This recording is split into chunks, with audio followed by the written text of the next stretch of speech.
Okay, great. I'll turn it over to the president. All right, thank you, welcome.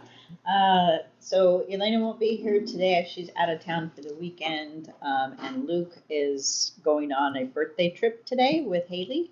And Danny, we're just waiting for, so we'll go ahead and get started with the rest of us. First, I wanted to just kind of cover the agenda items. Things have kind of been getting a little missed and stuff with the AI just because from the video and audio it doesn't generate. So I wanted to go over these really quick. Ben, have you been able to change the Starlink internet plan to roaming?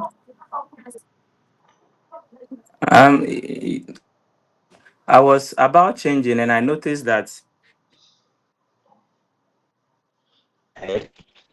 the roaming has two sub plans. The other one is it comes with 100 GB per Okay. month. Mm-hmm. Yes, and that comes at a price of 760 cedis a month. And the other one is too expensive. So I think we just have to settle for that. Just that the only challenge is when we subscribe for the 100 gig a month in an event where we spend more than 100 gig, they are going to charge us per gig then. Okay. But it's a roaming plan. So what were the prices again? Seventy dollars I a don't know month. if this. $70 a Yes, the month. other one is 760 Ghana cedis a month, which is 100 gig. Uh-huh.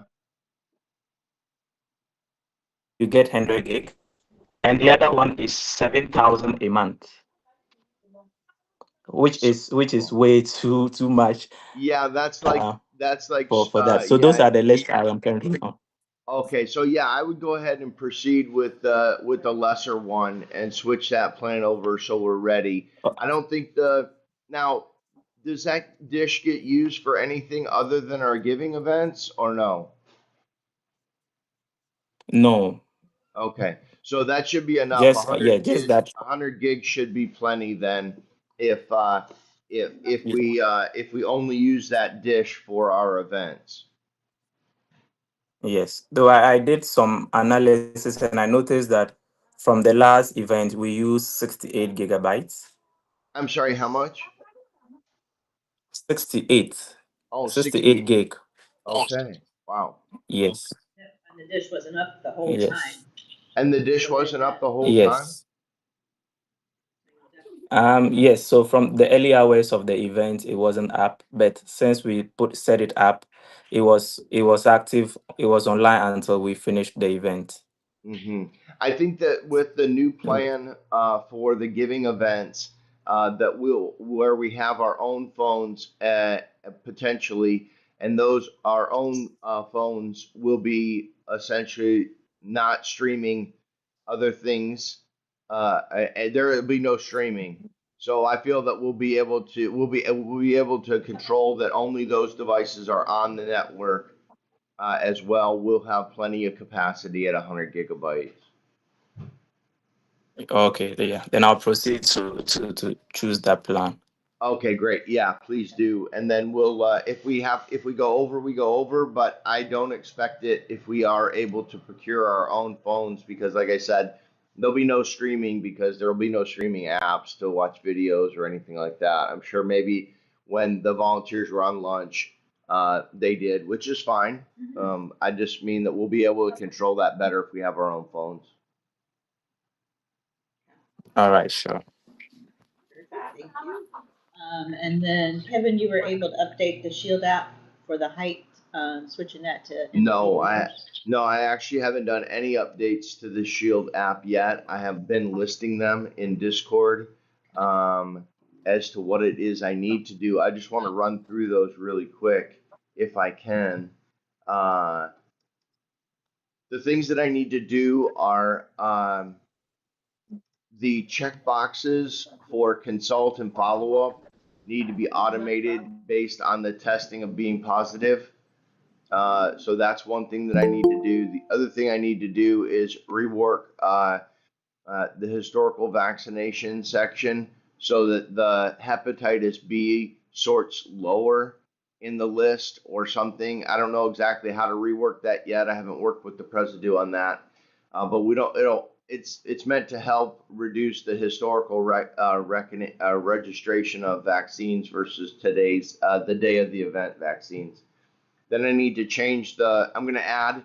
I decided after talking to Emmanuel that I'm going to change the interface to both accept feet and inches. I'm sorry, feet and meters based on a radio button in the interface so that the RN can read the tape measure the easiest way possible and enter whatever they're comfortable with. And this will be good because it'll make it more international as well. And then I need to rename all the contractors with the RN designation, or I'm sorry, all the RN references to contractor. And then because we're trying to move to job descriptions that don't contain RN, and letting the Presidio or Elizabeth or whomever is doing the hiring put people in the correct just job descriptions, regardless of the title that or degree that they might have, because we know sometimes we need phlebotomists, sometimes we need just lab technicians, etc. So I'm removing RN from the app, the Shield app, and it'll just be replaced with contractor. So for example, instead of RN name, it'll be contractor name, because we'll have a designated scribe, etc., who isn't technically an RN. And then the last thing that I need to do is some type of save mechanism, whether that's an auto save or just a save button. I'm not sure, but I haven't done any of those changes yet to the app, as we're still defining how the workflow is going to happen within the the clinic unit, as we're calling it. Great. Yep. And then the next one talks about the government ID and the NHIS number instead of the date of birth. Yeah, so I talked about that, and I haven't tested that. One second.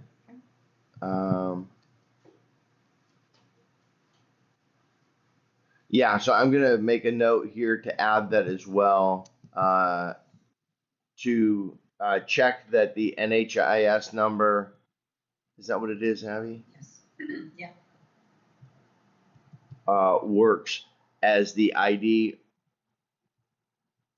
in the Shield app. I have yet to test that, but I'll make that work. I just need to do that. I have, like I said, been holding off on any changes to the Shield app simply because the process is still being defined. Does anybody have any questions about the things that I need to change, or have additional things that are required for the Shield app at this moment? Ben, do you have anything that I might be missing? No, I don't have any other thing. Okay, and Warihana, how about Yeah. you? Everything okay? Um, I remember the last event. For some scribes, usually when they clicked on save, they would wonder if it has actually saved. You see Mm-hmm. the status bar at the top. Yeah. When you save and then they scroll back to the top, some of them don't see the message that it's been saved. So Uh-huh. maybe instead of the status bar, we can have like a pop up. Mm-hmm. Okay, or Maybe maybe you I save can, some, or you maybe click on just OK. change the color of it, because it is the color of the current, the current color scheme. Maybe if I made it like white and red, or black and red, Mm, or something like this. I really don't want to do a pop-up, because pop-ups, there's browsers often have pop-up blockers, etc. So mm. pop-ups really aren't a great design method for that. But I can definitely make that more visible, and we can talk about it once I have a revision. I think Ben had something to say about that. Yeah, Ben. Yeah. Yes. I think I also remember the RNs, some of them getting confused that what they were entering, they were not sure whether it's saved.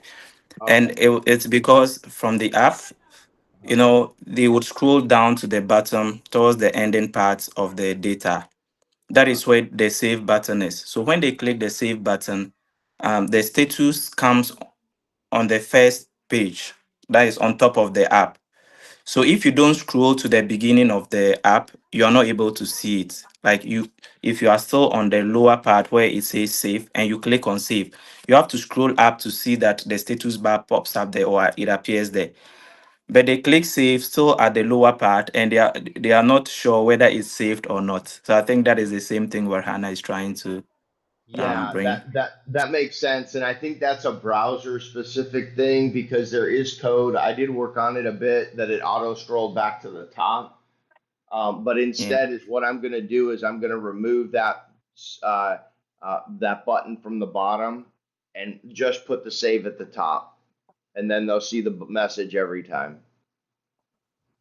Oh, okay. Does that work? Remove the submit button from the bottom of the form and just always put it in the upper right hand corner or whatever. Okay. So the So would that button, require they scroll before they click the submit? So the submit will go away and it'll just be a save. And it'll always be in the upper right hand corner and the message will be on that visible if that so the works. button will be sticky at the top. I'm sorry, say again, Warhana? Yeah, the button would it stick at the top, or you would have to. You see how we have the navigation menu on the website. How Uh, even when you scroll to the bottom, you still see the menu on our website. Even when you scroll to the bottom of the website, you still see the menu ah, items. I see. I see. So I see what you're saying. You're saying include the status bar in that header for the save and then leave the header always visible. Yeah. Okay, let me make a note really quick.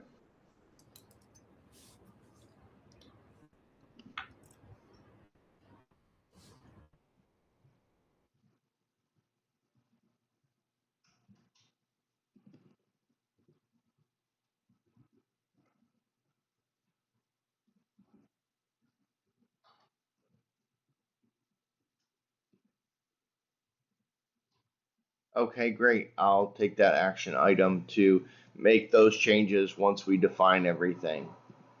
Awesome. Thank you very much. Yeah, was there anything more on that really quick before we move on?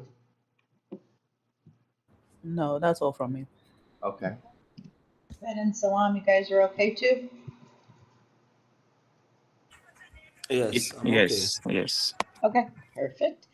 Thank you. And then for me, I did reach out to Elizabeth yesterday, and we talked for a bit, and she was able to test the other batteries, and they did work better. But she really thinks too that it's just the sheer number of people that we were testing why the initial original batteries didn't work. But I think moving forward, we should just go ahead with the more expensive batteries just to be safe, have extras.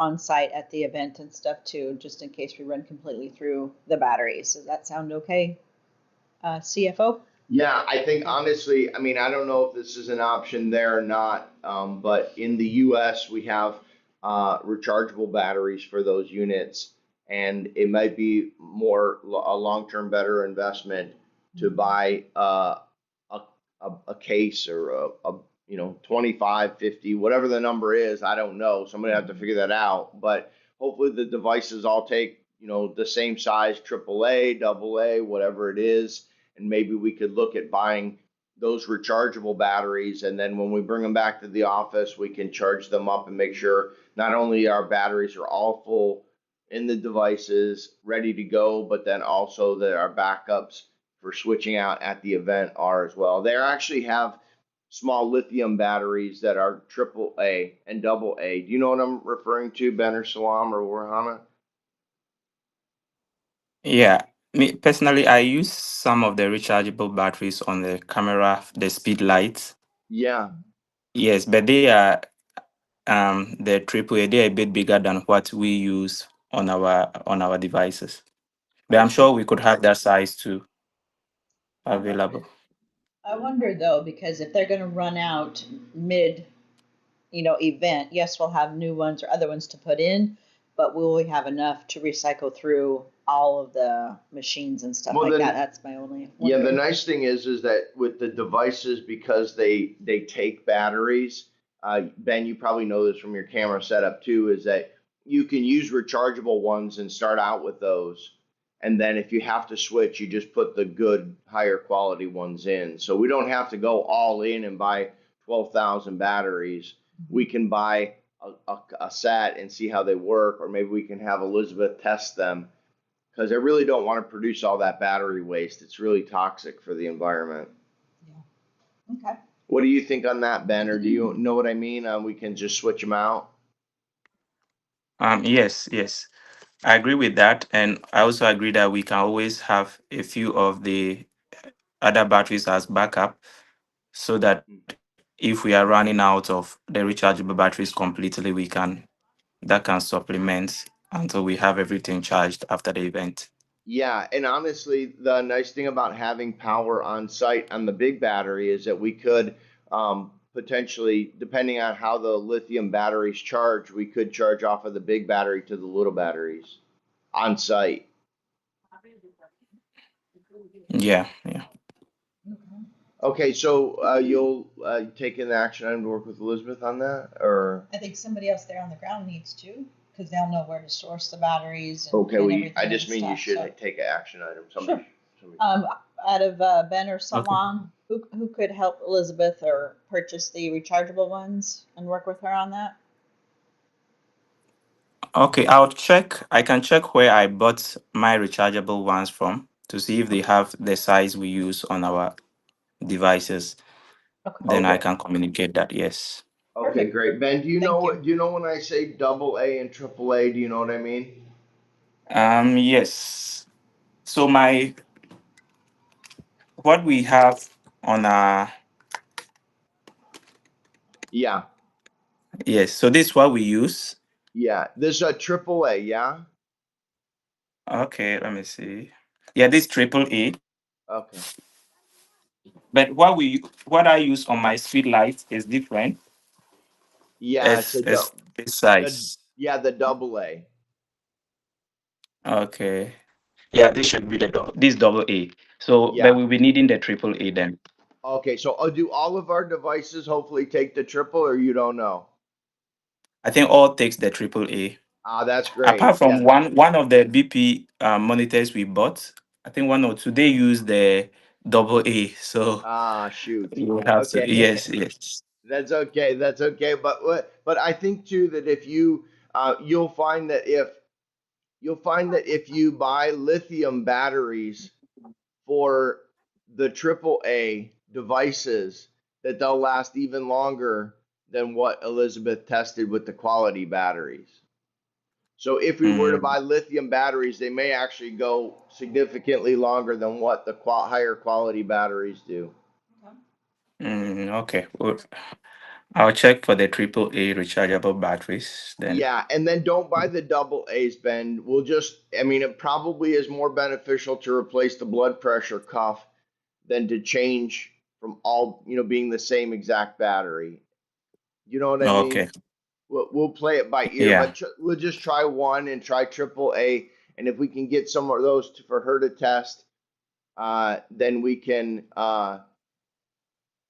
see if she can make a recommendation on what to do there Okay. Okay. between her and you, if that's okay.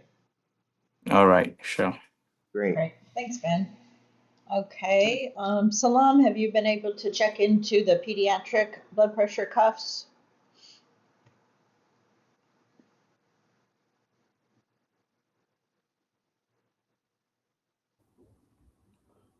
Not yet. Okay. Can you hear me? Yes. Yeah. Yes. Yeah. Okay. And you're gonna work with Khalifas? Yes. I'll reach out to Califas on that. Okay. Okay, and it's likely that Salam will. I mean, I'm not saying that the new model or setup is complete, but it's more likely that we'll need 10 of those cuffs because each station will be able to handle children as well. So it'll be the same as pulse ox things. We'll need 10 of them. Okay. Okay. So I'm sorry. That means we would be. It's just the cuffs, not the entire BP machine, Yeah. right? Correct. Yeah. It should be. Okay. Please double check because I know things may be different there in Ghana. But yes, for us, it's just a matter of taking off one cuff and putting it on the other one. So please double check that that can be done there as well. I don't see why not, but just to make sure. Okay. Ah, great. Thank you. Salam, have you been able to find out any information about those two boreholes that were broken from the ground? Anything on that update? Yes. So the first one that was that the community itself tried fixing and it Hmm. didn't work is still not fixed.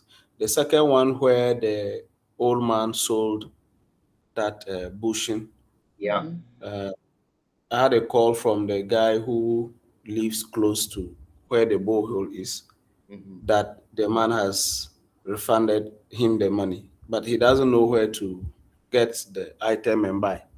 Uh-huh. So, but we've also constructed the Bambuli borehole, Great. and we'll be sending. We want it to get dry.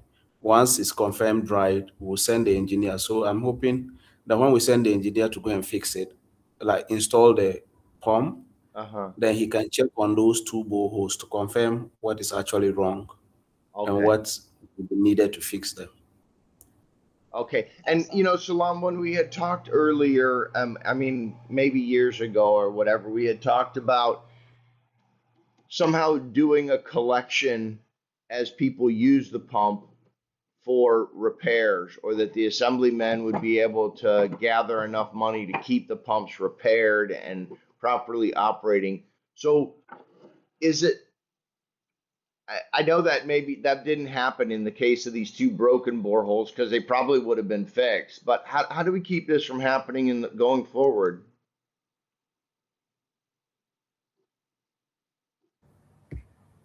Yeah, I think that just like you said, going forward, when we provide a borehole, Mm-hmm. we have to hand it over to someone. I mean, Mm-hmm. after commissioning it for the community, we need to really get someone in the community and let the community people know that look, either the chief or some elder Mm-hmm. should be in charge of the borehole. Yeah. And anytime we come and the borehole is pulled and not fixed, that person will be held responsible. And Right. so the community would, as far as they want to take water from that borehole, can be paying. Because I know from my village that when World Vision provided us a borehole, as at the time I was in junior high school, Mm-hmm. every week, every house used to contribute uh, 2 cedis. That would be like 20 cents. Yeah. Yes, every week. That's what we used to do so that when something happened to the borehole, we can fix it. Yeah. But if Yeah. something, and over a longer time, we had the community was able to raise a lot of money because the borehole didn't break down, Mm-hmm. and they were able to use part of that money to drill another well, Wow. not a borehole, but a well that was deep enough that produced clean water Uh-huh. to support the borehole. So I think if some of those things are the things we need to go back to. Yeah. And Great and idea. yeah, I think that's a good idea. And I know we had talked about that where there was a, I don't know what we call it, a fee of some kind or a tax or whatever you want to call it, just a fee for using the borehole. And then yeah, we really need to get that in place. I know we even tried putting the chief's name on the title Cement. on the cement as part of the a dedication ceremony. And how did that work out, Salam? For are those boreholes that we did that for? Are those ones that have been neglected, or are they still operating, or you don't know? So those ones were those we did. Those we did last year. I think our most recent boreholes, including the one we did at Nacham, which are still functioning. One at Damdaboli, and then one at I've forgotten the name of the community, but It's okay. those boreholes are those boreholes are still functioning. And yes, so in the case of those boreholes at the Damdaboli, the commissioning, I wasn't able to go. It was Ben and then the grounds guy, Mm-hmm. and that community had they have an elder, more or less like the chief of the community, Mm-hmm. in whose house we kept all the equipments and everything and did the installation. And he's kind of like he's in charge. Uh-huh. And so the borehole, he kind of regulates how it is used and all of that. So it's still functioning. Okay. Then if you look at the one we did at Ufin, right behind the house of uh, someone who is also well respected in the community, kind of the richest man in the community. So Uh-huh. he talks and people listen to him. Uh-huh. And that borehole too is still functioning. And then the one in Nacham was done very close to my uncle's house because that's where they could find water. Uh-huh. And so it's like that particular borehole is like there's a caretaker for it Mm-hmm. at all times. So it's working. But I Mm-hmm. think that even with these boreholes that are working, um, in the event that they break down and the community don't come together to raise money and fix it, then they are also just going to be left unattended to. And Right. so instead of just going in, assessing that there's a need for clean water, the people need it, we provide it, we give it to them, and we walk away, that sometimes may leave them with the mentality that, oh, when it breaks and we call on them, they will help us. We need Yeah. to begin to let them know that, look, we are providing you a solution, but you must be able to maintain and keep it running Mm-hmm. so that it prevents us from having this recurring Yeah, expenses. so do you think it's a communication problem with the communities that they need to collect a fee, or do you think that it's, we need to just find the person that's going to be the runner of the well, or is it just something that during the commissioning we need to tell them, or I'm asking because in the case that we send the pump installer out to the other wells to inspect why they're no longer working and what needs to be done.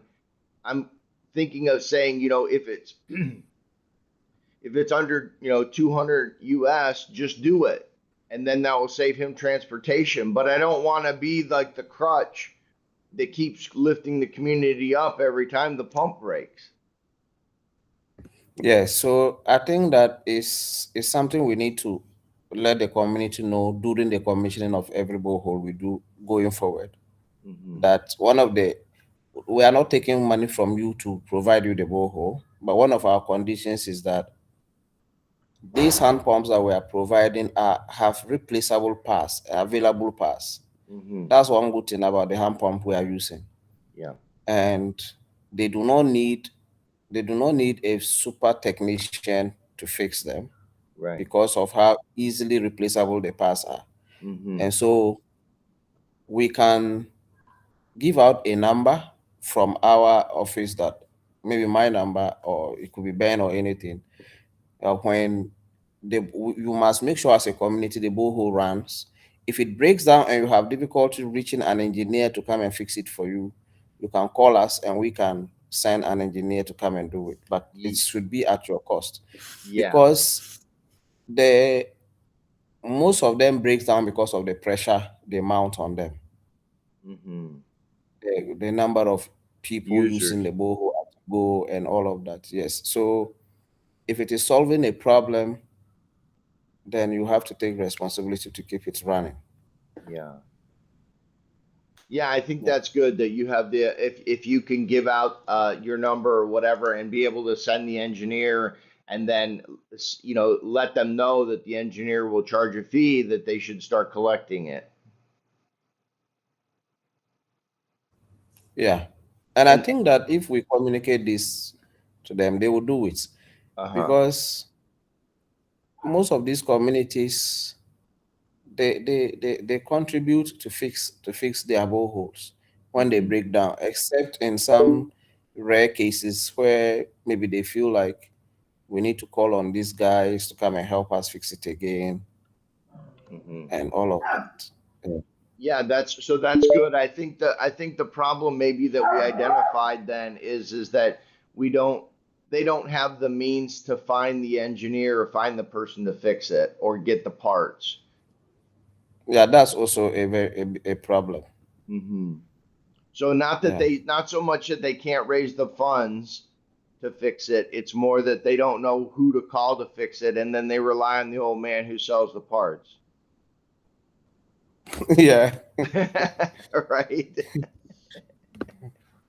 And I think the key too, I think the reason that giving out a phone number is important like that is that once the well is down, it's just like when you have one building and has a broken window, then somebody will break another window, like, and not replace it. So once the pump is down, the quicker that we can get to the solution of fixing it, the less likely it'll be cannibalized and sold off as parts or whatever. So, okay, that's great. Good. So we do have a bit of a solution, and that's good. Thanks for that feedback, everyone. Yeah, thanks for the update, Salam, too. Um, Thank oh, you. uh-huh. All right. So yes, the announcements for the board meeting next weekend. Like I may have mentioned, we're with Luke this weekend, so he and I will work on those announcements and get that sent out. So just be on the lookout for the meeting acknowledgement, and everything. The contracts that'll be in Smiley. So hopefully by Monday or Tuesday, they should be there in plenty of time for the board meeting next weekend. And all right, Warihana, let's see. Evaluate the ratio of 501c3 exclusive grants versus global grants to the U.S. to assess U.S. registration needs. I think that was the just that. Yeah, just that. Okay. Yeah. Yeah. Warihana, do you have an update for that? Yes, I do. Excellent. So I did some research, and I think a realistic split would be about 60% of US 501c friendly opportunities, and then 40% global opportunities. Okay. Now, the caveat is I don't know if Presido even remembers when we were going through the Lilly Foundation opportunity, Mm-hmm. it only indicated that you need to be a 501c registered organization. It did not go further to say that you need to be a public Public charity. public charity. Right. It was when I got to the stage of application, and then I searched for our organization. It wasn't popping up. And then I sent the platform an email, and then they got back to me and said that it's because they are not a public charity. So Mhm. for some opportunities, they would just say it's a 501c. They are looking for organizations that are 501c3. Uh-huh. But when you drill down, or when it comes to the detailed metrics, they are actually looking for a 501c3 public charity. Right. And the reason why they want public charity is because they signal broader accountability, Mhm. and funders prefer public charities because the due diligence is easier. So when a foundation or a company or a donation platform sees that an organization is 501c public charity, the verification process is usually easier. Mhm. They can confirm the organization through IRS, Candid, um, Good Stack, Benevity, and all of that. So public charities also lowers compliance concerns for funders Mhm. as compared to private charities. So private foundations making grants may face extra rules when given to certain types of organizations. So the IRS notes that private foundation grants can become taxable expenditures. Mhm. Oh, to the Unless, to the donor, you mean? yeah, to the donor. I don't know how that would be because that's I've never heard that before, but Yeah, and this is our what I lawyers found. our lawyers have never said anything about that because we are I mean the definition by the IRS is 501c3, which means it is tax deductible. The thing is that how it is used that's different. And so a public Yes, charity has that public support. A private foundation has the support of a few individuals. right. So the reason why this particular I discovered this is because they are saying that unless the recipient, that's the receiving organization, is an eligible public charity or the foundation follows additional expenditure responsibility rules, um, such as the IRS private foundation grants rules. So, in simple terms, public charity status often make it easier for another foundation um, to fund us because you see, because everything of a private charity is not out there. Usually, it's sort of a gray area for funders. So sometimes when the due diligence process doesn't go as expected, then it becomes a taxable expenditure to the funder, but it's not all the time. So just to avoid some of these things, sometimes they prefer to go for the public charities. Yeah, see, and that I think that's I mean that might be the case that Mhm. that on why they do it, but the reality is that we give them a letter saying they make a donation, and that's our responsibility at that point. So it's really not warranted to say that the money that we could get is not going to be tax deductible for them. It will be because once they make the donation, then they're off the hook, and we're on the hook to prove it. So Mm, as that goes, is that might just be a misconception, but our letter of donation is just as valid as any from any public charity. It's just that there's maybe a misconception or miscommunication in the world or with mm, donors that private charities are somehow less trusted by the IRS, and that's not the case. right. It's actually now that I've been a part of a private foundation, I would rather donate to a private foundation because that means that they have backing to actually do things. So often you Hmm. see public charities who are only based on grants and they have no money or means of their own. And so as soon as the Right. grant funding goes away, they have no funds or resources to pay your wages, my wages, the presidente's wages, Salam's, anybody. So everything stops. So in my case, Right. it's actually better to find a private foundation because I know they have some means. Some some family, some group of people have got together, made a donation that was tax deductible. They got the benefit for making the donation, but in the end, they actually have the means to keep the organization going beyond the grant gravy train. Right. Right. So, but that's Now, that's just a misconception maybe of the right. world. But the reality is that once we give them a letter, and that letter that says we're a 501c3 with our tax ID, that at that point they're completely off the hook. There's no chance that that cannot be a donation. Right. Just Right. to be Now, just to be clear. that could have easily been clarified if we get to a stage where they're actually giving us money. Hmm. But before we can even get to that stage, um, one major issue that I saw is how they are not very straightforward with their communication. Hmm. So they say it's 501c, but in actual sense, they are looking for a 501c public charity Right. because, yeah, it's just easier to deal with such organizations. Due diligence is easier, and donors have more confidence in public charities than private charities.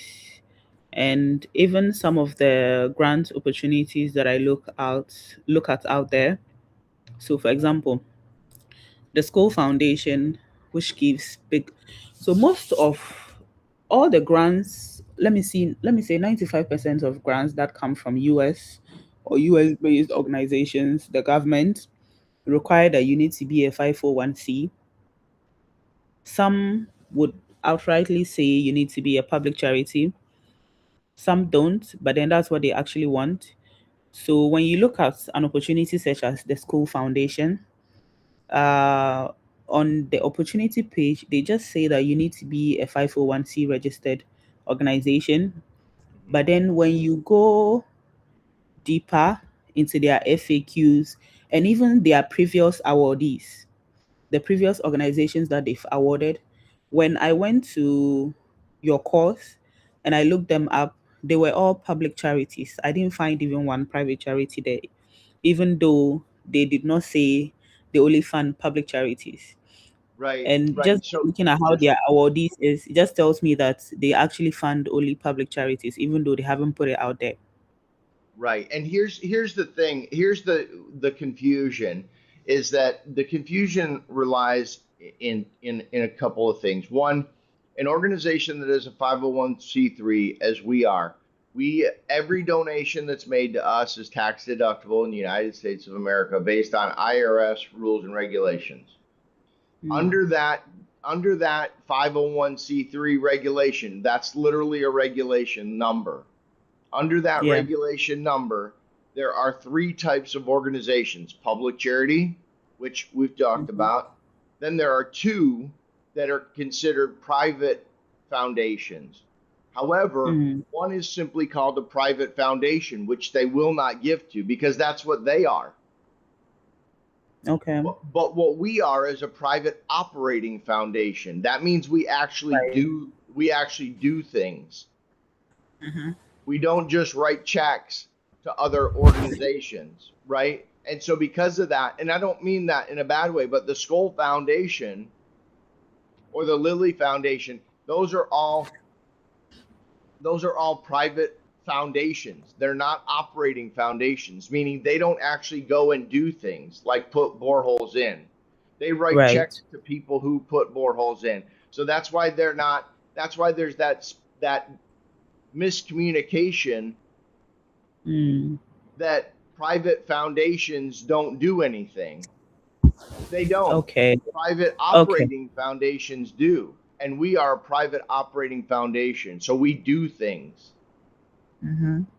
as opposed to a private foundation that just writes check, and different than a public charity which only has the support of the public through grants and individual donations that have to equal, like, no one donation can be more than a third of your total assets, kind of thing. Mm. And then all of those fall under the regulation for tax purposes and tax deduction purposes of a 501c3 per the regulations. Mm. Okay. So that might Yeah. help you understand when they say they don't give to private foundations. That makes total sense because that's what they are. But what we need to find out when we see that they say 501c, that you have to be a 501c3, we need to ask them, do you make grant contributions to private operating foundations? And that's what we Mm. are, meaning we actually do things. We don't just write checks. Right. Yeah. I get that distinction. Yeah. So And that's where the I confusion even is. right, right. I actually found out that in my research. Mm-hmm. So yeah, that's a misconception. So I Mm-hmm. can continue with my research, and then maybe before I apply for any opportunity that indicates that you need to be a 501c3, I would reach out to them to confirm if a private operating foundation is qualified to apply, Yeah. And I or think, just apply. Yeah. yeah, no, Yeah, I think, hopefully that's like listed in their FAQs or something like that, too. Hopefully it's not too I, hard to find out and whatever. yeah, I think unfortunately the misconception is there that you probably do need to reach out to them, Warihana, before you fill out the application. Okay. And honestly, it might be good to go have that wording in a way that uh, you're a grant writer for two organizations, which you are. One is a private operating foundation that is a Okay. 501c3, and the other is an international NGO, which is not a Mhm. 501c3, and then ask them under which organization you should apply. Okay. These things can easily be clarified if the opportunity have webinars ahead of the application Uh-huh. deadline. Because some of Right, these organizations, when you reach out to them, you wouldn't even hear back from them right, because they get a lot of unsolicited messages and right, proposals. right. Yeah, this Understood. this is what I found out. Yeah, Yeah, but being a private operating foundation gives us some sort of leverage, and yeah, I found that in my research.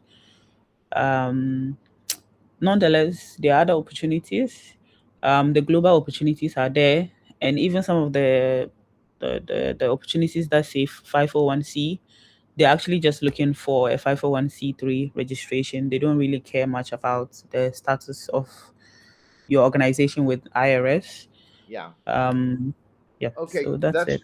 that's great. So is what I hear you saying is while there are opportunities that aren't available, there are plenty of opportunities that are available that we shouldn't right now pursue getting a 501c3 registration for Give Basic Needs Ghana LBG. Is that right? Yes, that's right. Okay. And even in some situations, we could consider using the Ghana registration, which is an international organization, Yeah. to apply. So let's say they are looking for either an international organization, or you need to be a 501c, or you need to have any recognized international registration. Hmm. We can evaluate and determine whether we can use the Ghana registration or the foundation because of Yeah. sometimes how silent they are with the public versus private with the 501c3 Yeah. registrations. Yeah. Yeah, so I Yeah. think that wording is really important is just that says are you granting funds towards 501c3 private operating foundations? Are they eligible? And number Mm. two, if they are not, or even if they are you also allowing international NGOs to apply for the grant funds? Right. Yeah. Because we have both organizations that we're working with. Okay, Hmm. that's great work. Thank you for that. Okay. Yes, thank you, Warihana. I think, if there's more explanation that needs to happen or research or whatever too, you can always work with Kevin as far as like defining those terms if you need more help or whatever, with the 501c3 private, non-private, all that. So, Right, for perfect. sure. Okay. Thank you, thank Yeah, you. let me know if you have questions. Okay. All right. Um, Kevin, did you send the revised event contractor offer to Simone and finalize the manuals contract, or is that something that you're I have still? not done that because we've moved that has not been done because we're still working on defining how the operations will be done Okay. on the ground, and I don't know that I'll be sending them individual contracts as they may just flow into the stipend pool. I don't know exactly how we're going to do that. We need to talk about that. Okay. But that item can be closed Okay. Perfect. till further notice. Yeah. All right. And Salam, have you been able to create a list of the tasks for each table, so we can put that on the contract, as far as the check boxes, what skills they're able to do and not to do?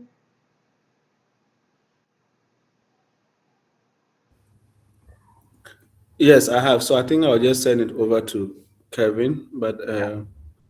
it reflects almost the same as what we voted on for the past 2 days. Okay, great, great. Yeah, but yeah, if you have something more on that, Salam, or specific. So my goal is to define the process of the clinic unit, expand it to the targeted 1,000 people, then give it to you, Salam, to figure out the budget for that. And then number 4, figure out if we can even pay that. And then number 5, take the job descriptions in those roles and create an application process that integrates with Smiley so we can get these 80 plus volunteers under contract so that we build the pool of contractors to pull from. So that's kind of my overall step. So if you have things for the job, because these things that we're referring to here will end up in the job descriptions. So I put the job description in the document. Did you see that, Salam? Yes, I did. Okay. Okay, great. So I guess this is really referring to give me anything else that's not in there that you want to see in their job description in that role. And then when you give that to me, I'll incorporate it into the document when they apply. Okay. Yeah, I think everything else just like I said, is the same as what you've kept in there, except Oh, the auxiliary stuff, like the okay. logistics support that I didn't see, but Okay. I would put that. Okay, great. Yeah, anything you have, great. And I'll just integrate it into those job descriptions. And then when we get to the point where we're ready to build descriptions and start putting people under contract, you'll be able to see a revised version of that and make sure that those all positions look good, and as well as Ben and Warihana as well.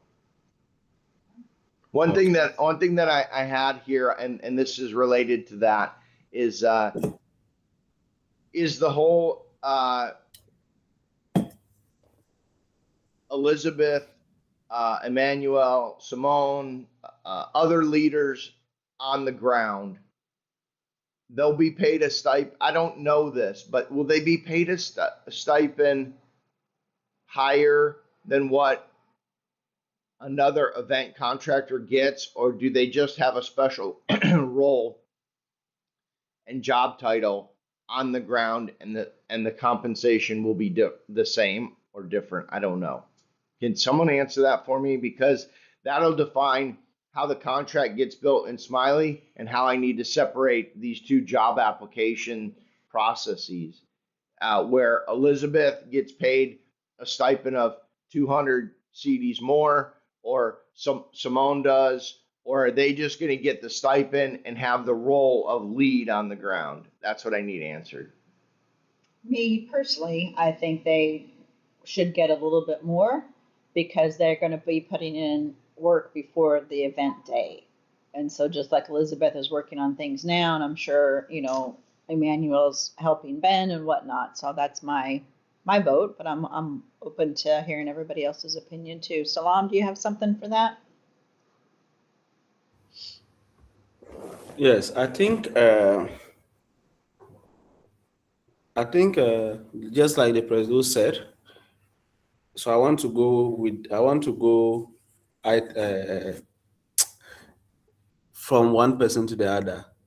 So when you look at Simon's role, for instance, if we are still going by the contract that was drafted, um, it goes beyond just the data entry, but also include support with social media,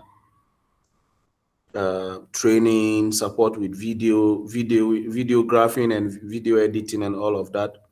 So in his case, for instance, I think he should be paid a little higher than contractors that we just use for an event day, and that earns it for them. Um, if you look at Lizzie, for instance, just like we did for her in the last event, being involved through the procurement process, ensuring inventory control before and after the event, is should also be given a stipend which is a little higher. Um, Ima, Ima's role for now, if Simon's role would cover what Ima was doing, then we'll need Ima on the ground as a support staff. and so he can also just take a normal day day stipend. Mhm. um and then who else? Yeah, Okay, I yeah, but mean, those are the three. And the reason that I ask is it's a little bit. I'm trying to figure out if there's like we're kind of creating like a new kind of contractor, right, with this PRN role and this pool of 80 people that we could pull from. And so these people need a very generic. I won't say generic because based on the check boxes of the items they want to do, like draw blood, do vitals, their job description will change, but that is still a very generic contract. Whereas then you have someone like Elizabeth who has a little bit different contract, but it changes, the person changes every 3 months. I don't want to get in the business of building contracts because that takes a lot of time. And so her role changing every, I'm fine putting her under contract just like Simone. If he's going to be the man for the next 6 months, then that's worth creating a custom contract for. But where do I put Elizabeth and where does Emmanuel go? Like we have your contract that goes until terminated, right, Salam? And at a certain rate, certain job role with the clause that says do whatever you got to do or anybody asks you to do. And we could do that for somebody like Simone, or we could put him in a rotation like Elizabeth, or we could put him as a regular in the big pool, and based on what check boxes he did and gets approved for, his stipend goes up. Like, I don't know how to do it. We're dealing with kind of four groups. We got the people who are considered full time, all of us. We've got people that rotate every 3 months, like Elizabeth. We've got Emmanuel, who is going to be in the pool with the PRNs, and then we got Simone. And so where do these people go, and what should their contracts look like? I guess that question is either to the President or Simone, Salam. So, go ahead, Salam. yeah. So I understand what you are saying. I think Simon's contract should be for a long term, though maybe until it is terminated by the organization, because Okay. of the kind of things we want him to do, especially with social media. We will not want to have different people, handling our social, or not, though he's going to handle it under strict supervision, but Hmm. we will not want to have different people doing that every 3 months. I think it will give us some level of exposure. Yeah. And social media communication needs some form of consistency. So if we pick someone and the person uh, learns on the job or get to do better on the job, then it's good to keep the person for over some time. So his contract, I think, should can just be a normal contract that runs for as long as possible, just like uh, Just like yours. the yeah, just like mine. Yeah. And then Lizzie's contract, I think. So I what came to my mind is to have it for a 3 months revolving contract, depending on uh, how or what the Presdo gathers after the 3 months.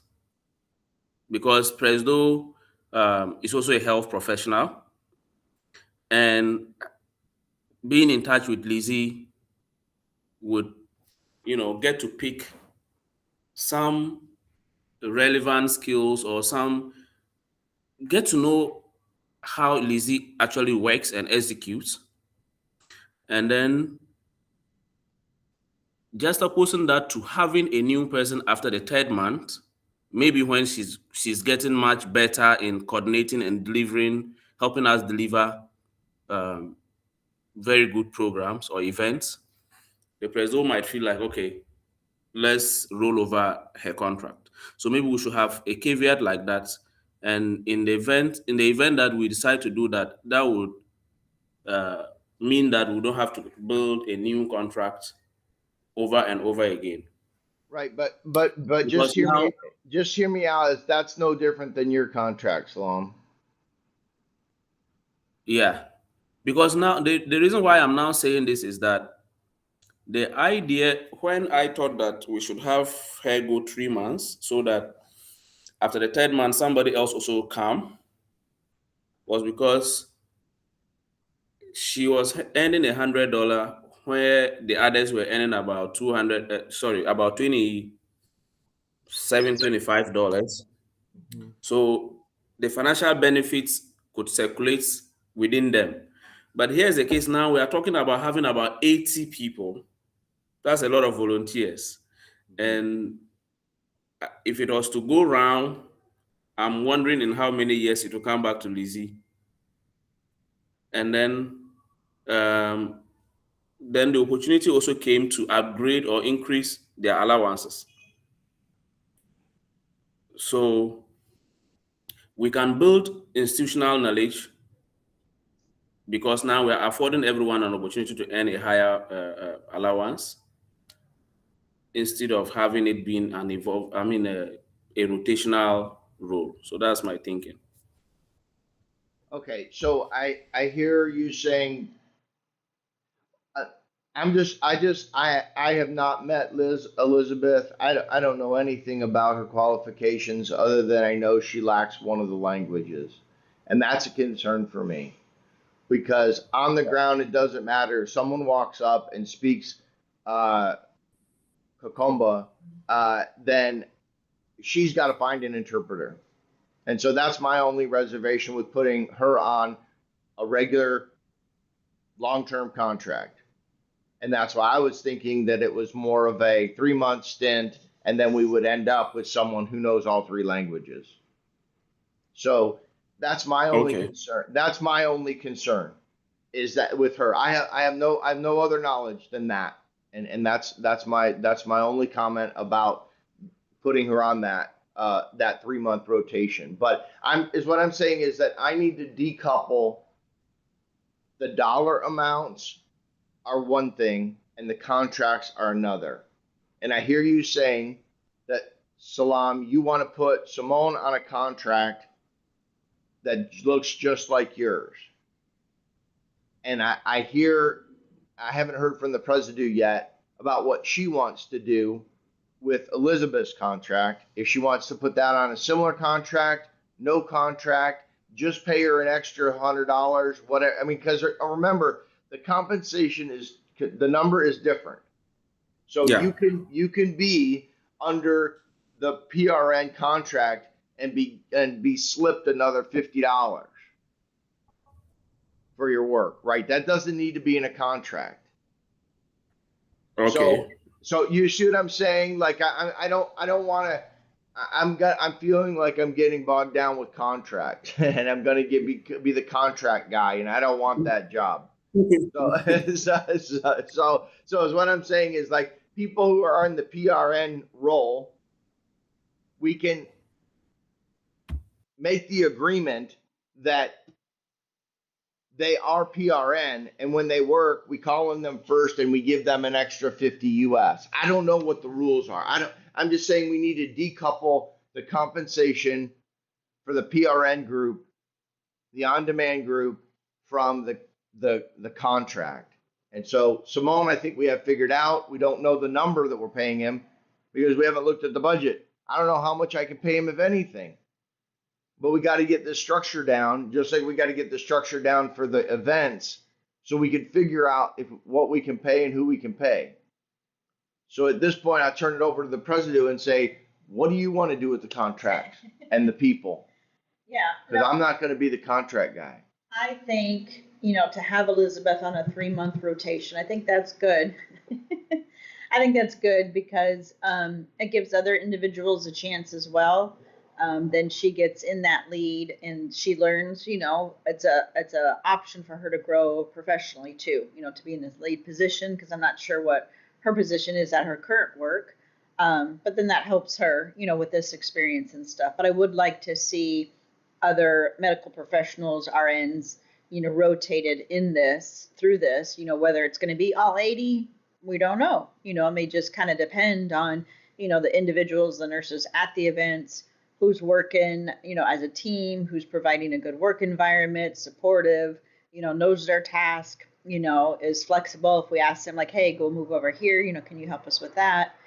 Just all those kind of, a constant working interview is going to be for the rest of the volunteers. So I would like to do, a 3-month contract for Elizabeth.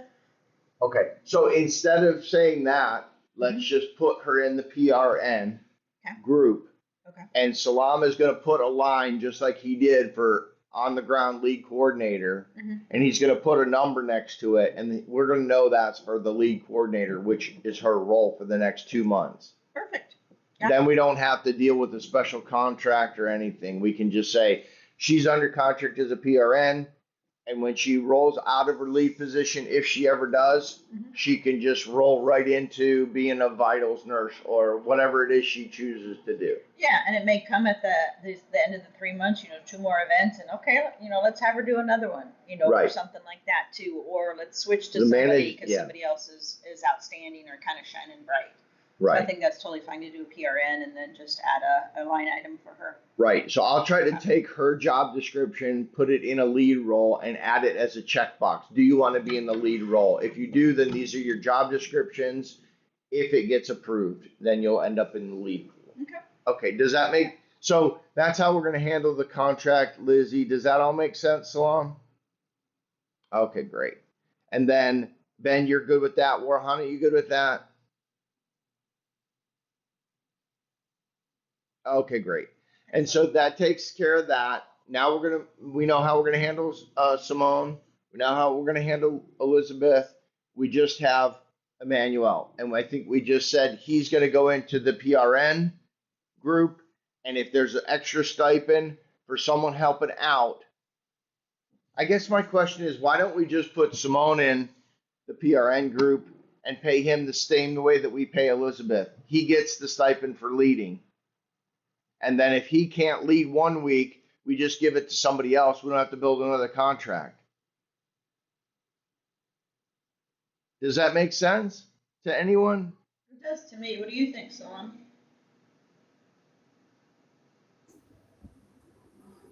Yes, I think it's okay to do it that way.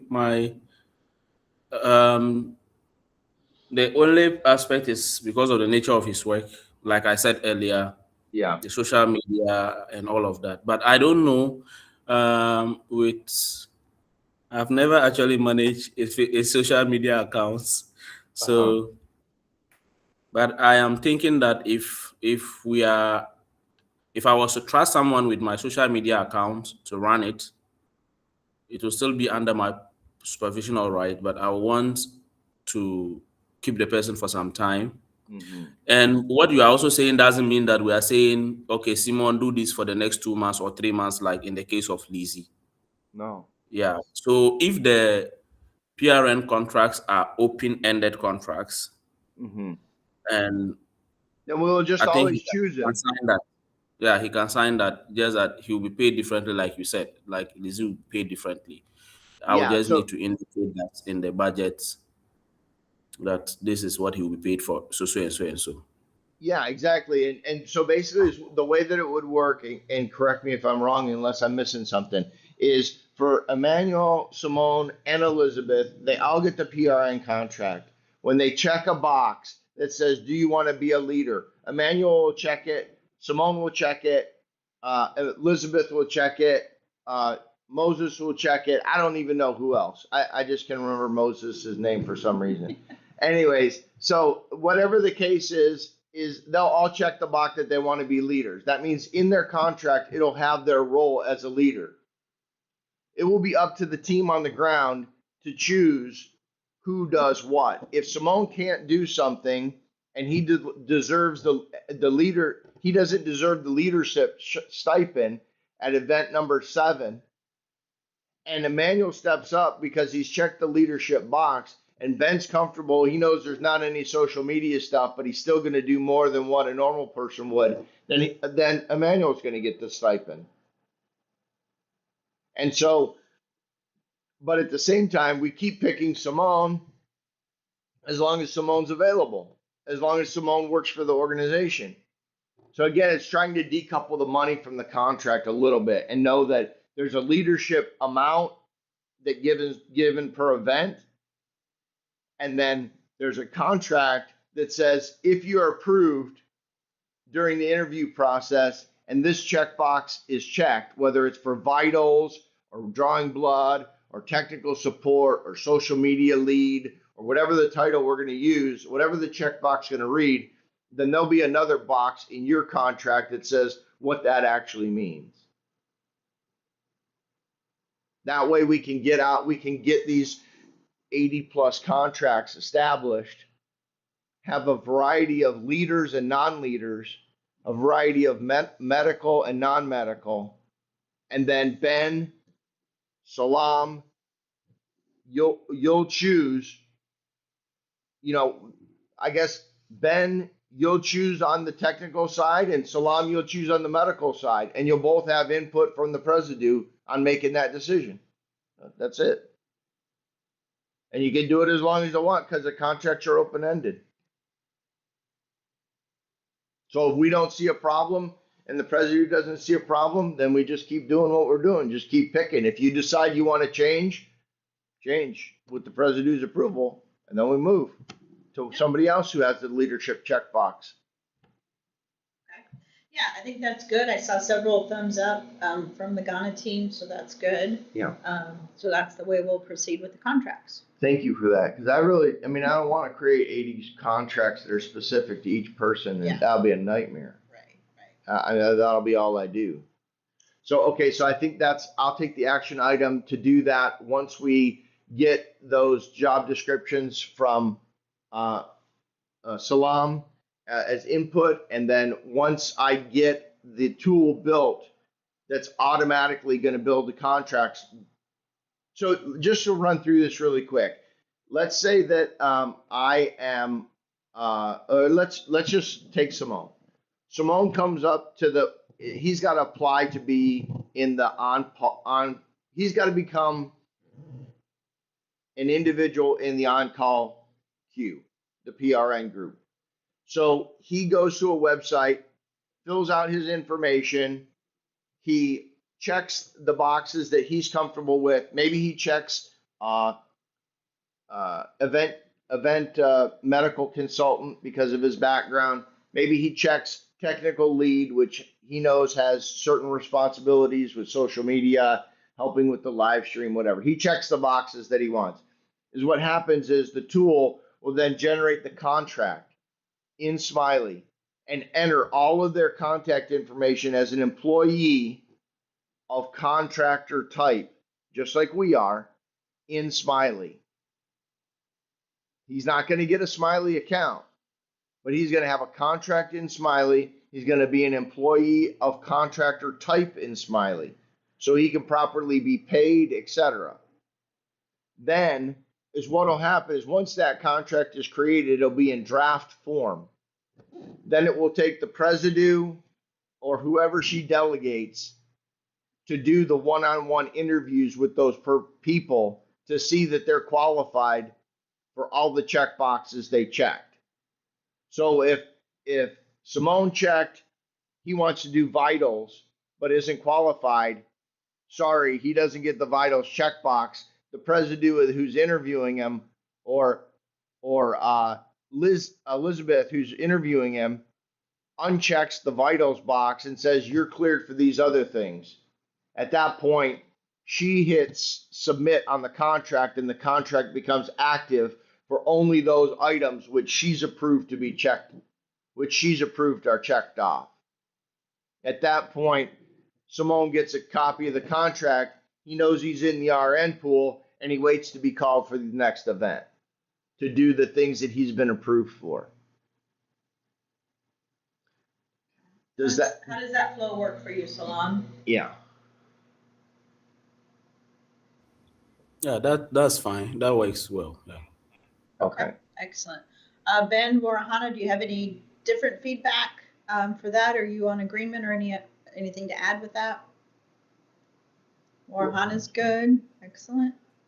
Yeah, I think that works fine.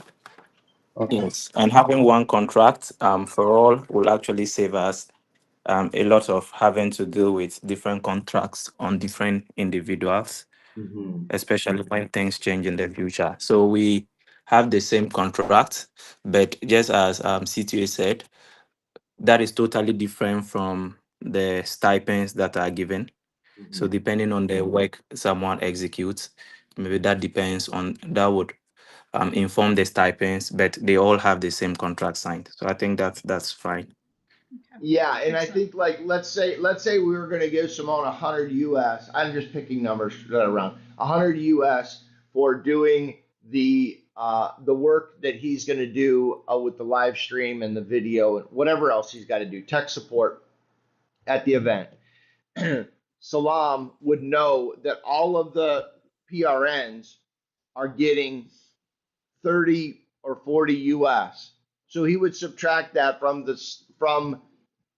the amount that he puts on his line item for the leadership. So that leadership now is $70 that Salam puts in place on the budget. He doesn't know who it's going to. He just at this point he just says we're setting aside $70 for the leadership in the technical position because we also know that person is going to get the set aside the $70 or the $30 from being a part of the PRN under that contract. Just the same will be true with Elizabeth. She'll be stipend under contract to participate in the event at 30 US, let's say. And then Salam on the budget will put $70 medical leadership stipend. And then when she shows up at the event and completes the work, Salam will send her 100. The 70 essentially on the budget from the leadership, and she'll get the 30 from participating in the event. Does that make sense? This way we decouple the contract. The contract is always valid at 30, and the stipend leadership is always part of the budget. Okay. Ben's good with that. Salami, you good with that, or you have questions? Yeah, just for clarification, so Mm-hmm. the stipend for the contract Mm-hmm. that that could be built just like we do for salaries by Ben, so that it doesn't have to come on the budget.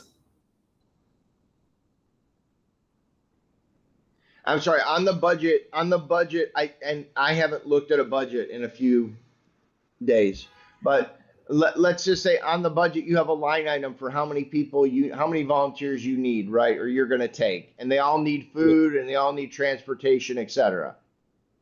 Yes. So Simone in this case would be included in all those numbers. He's got to eat, he's got to be transported, and he gets a stipend. But Okay.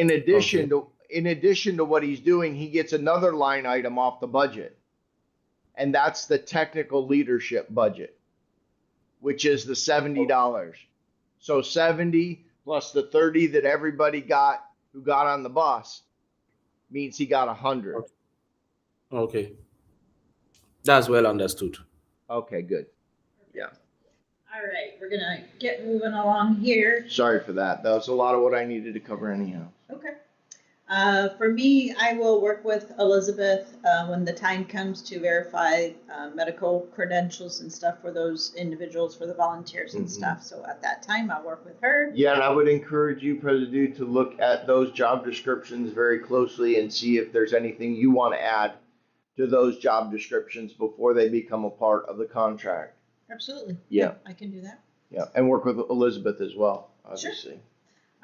So with the next one, Kevin will work with Salam, or once Salam gets those checklists and stuff done for the contracts, then Kevin can work on those to get them into the contract. All right. Let's see. Let me go here. I know we're supposed to go into the projects. Do you want to go over how the event's gonna go and the podcasts and stuff? Yeah, I mean, if we don't do that, I'm stopped. And if I'm stopped, unfortunately, right now, I feel like I'm on the critical path. I get you. I'm just looking at the time and stuff too. I know, I know. Okay, let's go ahead and move to your presentation and the podcast and how the event's gonna go. Is that good? Yeah, well, we can definitely, let's, first, I guess the first question I had is, was everybody able to reference and look at the three, sorry, I'm trying to share at the same time. Was everybody able to look at the podcast, the document, and the interaction YouTube video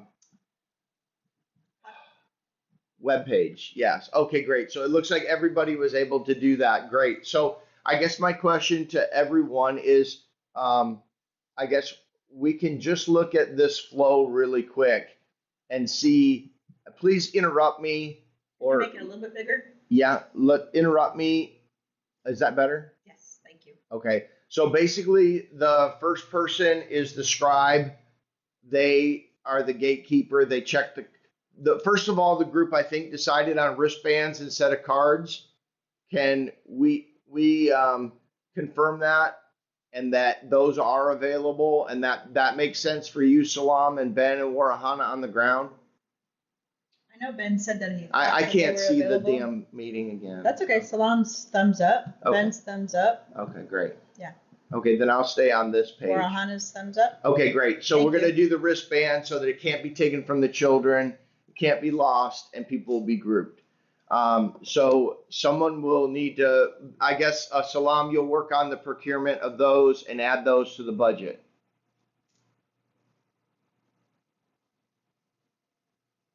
That good? Yes, yes. Oh, okay, great. Excellent. Great. So then there's what the scribe is going to do at the very front of the table is essentially register or find the individual. So once they do that, they'll be on the phone. They'll pass that phone to the vitals person who will do the vitals. That person will pass it to the blood draw. Then the individual will take a seat until it cures. Once it cures, someone will read the results, enter the results into the phone under the Shield app, and then they'll either go one of two ways: the positive way and the heavy way. Is I think they're happy way and the heavy way it called them, which I thought was all right. Why not? So the vaccination route or the consult route, and then those timings we agreed 4 minutes at each table with each nurse, which gives us essentially about 16 minutes, right? If you add those all up, 16 to 18 minutes to go through the line for an individual, and then the consulting is obviously different. But we all agree. I want to confirm that we agree on the 4 minutes. Is that right? All right, does everybody agree on the 4 minutes at each table with each nurse? Yes. Great. Salam's yes. Warihana thumbs up. Okay, and then Yes. Oh, go Thanks, ahead, Ben. Thank you. Sorry, I can't see it, so I'm not trying to I'm talk. monitoring. Yeah, please do. Please convey. So with all of that, I think we're good. I think we know what a clinic unit looks like. So that's good. Then this is the color wristband system that we talked about, 100 colors. I think hopefully that won't be hard for you to procure, Salam. And I guess the alternative would be to get a Sharpie and put a mark on each wristband that's white. Hopefully we can get 10 different, the ones that I saw were actually 100, it was perfect. It was 100 wristbands of 10 colors. So that's our goal there, so that we don't have to do like a Sharpie mark on the wristband that's white and then call out that color. I think it's also important that the colors are unique and not easily confused. Like, oh, I thought that was, red, not orange. Like they should be clearly defined. So hopefully you can do that when you find them, Salam. Yes. Okay, great. And then The pediatric safeguard, everybody agrees on that. With regards to making sure that we have a, a flow navigator, as we're referring to them, as someone who stays with the child through the diagnosis, the consultation, if they don't have a parent right there, and then works with them, getting them connected to the community leaders. And we make sure that they don't get lost in the shuffle of the crowd, and make sure that they get processed as everyone else through the 10, as we're saying, 10 today, 10 medical, clinic units. And this requires the 10 blood pressure cuffs at one for adult and one for child at each of the vitals tables. Ben, can you confirm that all of those blood pressure machines have, I don't know the name of, but what I would call a pluggable cuff, meaning it can be unplugged and plugged in? Yes, they are detachable. All of them. Okay, great. Excellent. Yes, yes. Okay, great. So then we just need to get the pediatric ones, the child ones, and we'll be good to go there. And everybody's in agreement with the consult process for children and all of those things. Everybody's good there? And thumbs up, or thumbs Yes. up. Okay, great. Sounds good. And then now we're going to look at the contract roles. So these are the what is important here is because we've kind of seen some of these medical actions and intents before on the previous pages, and you've all seen this, so that's wonderful. Thank you so much for doing that. It's saving us some amount of time. But is what I want to talk about here is to just confirm these counts. So 10 people to do vitals, 10 people to draw blood, 10 people to read results, 10 people to do the vaccines. Everybody agree on those based on the table layout and that? Yes. Okay, I great. think Oh, go ahead. yeah, we agree. Where I have concern is not here. I was the where I have issues with the numbers is the consultation. Okay, great. We'll get there. So, so that's actually next. So the consultation is set for 2 staff members. And that's based on the previous numbers. So based on 4% positivity rate, which is actually higher than what we have been doing. We've been doing about 3 overall across all 3 tests for positive cases. That should be less than 40 people. And so these are unlimited time slots, as we've said. And the algorithm said that we needed 2 staff, essentially based on that positivity rate, to do the consult. And Salam, you have questions or concerns with that? I think it's okay. I was holding on to 4 people in my head, so 2 is actually okay. I wanted to suggest that we need just 2 people. Okay, great. So yeah, the algorithm came up with 2 based on the throughput. So that's perfect. We're in agreement on that.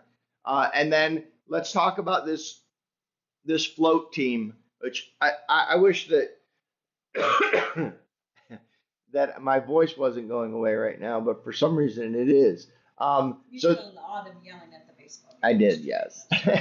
So the float team is 5 staff, as the algorithm is suggesting, who essentially go between individuals, relieve contractors, relieve consultants, who just float between all the tables. And I'm wondering if everyone is in agreement on those 5 staff members for people to help take lunches, take breaks, bathroom breaks, uh, deep consulting, emotional breaks, help out with vaccinations if they get overwhelmed, help out with reading, help out with the float people need to be able to do everything. Essentially, they need to be able to consult. They need to be able, ideally, they need to do everything. They need to be able to consult, vaccines, read results, draw blood, and do vitals.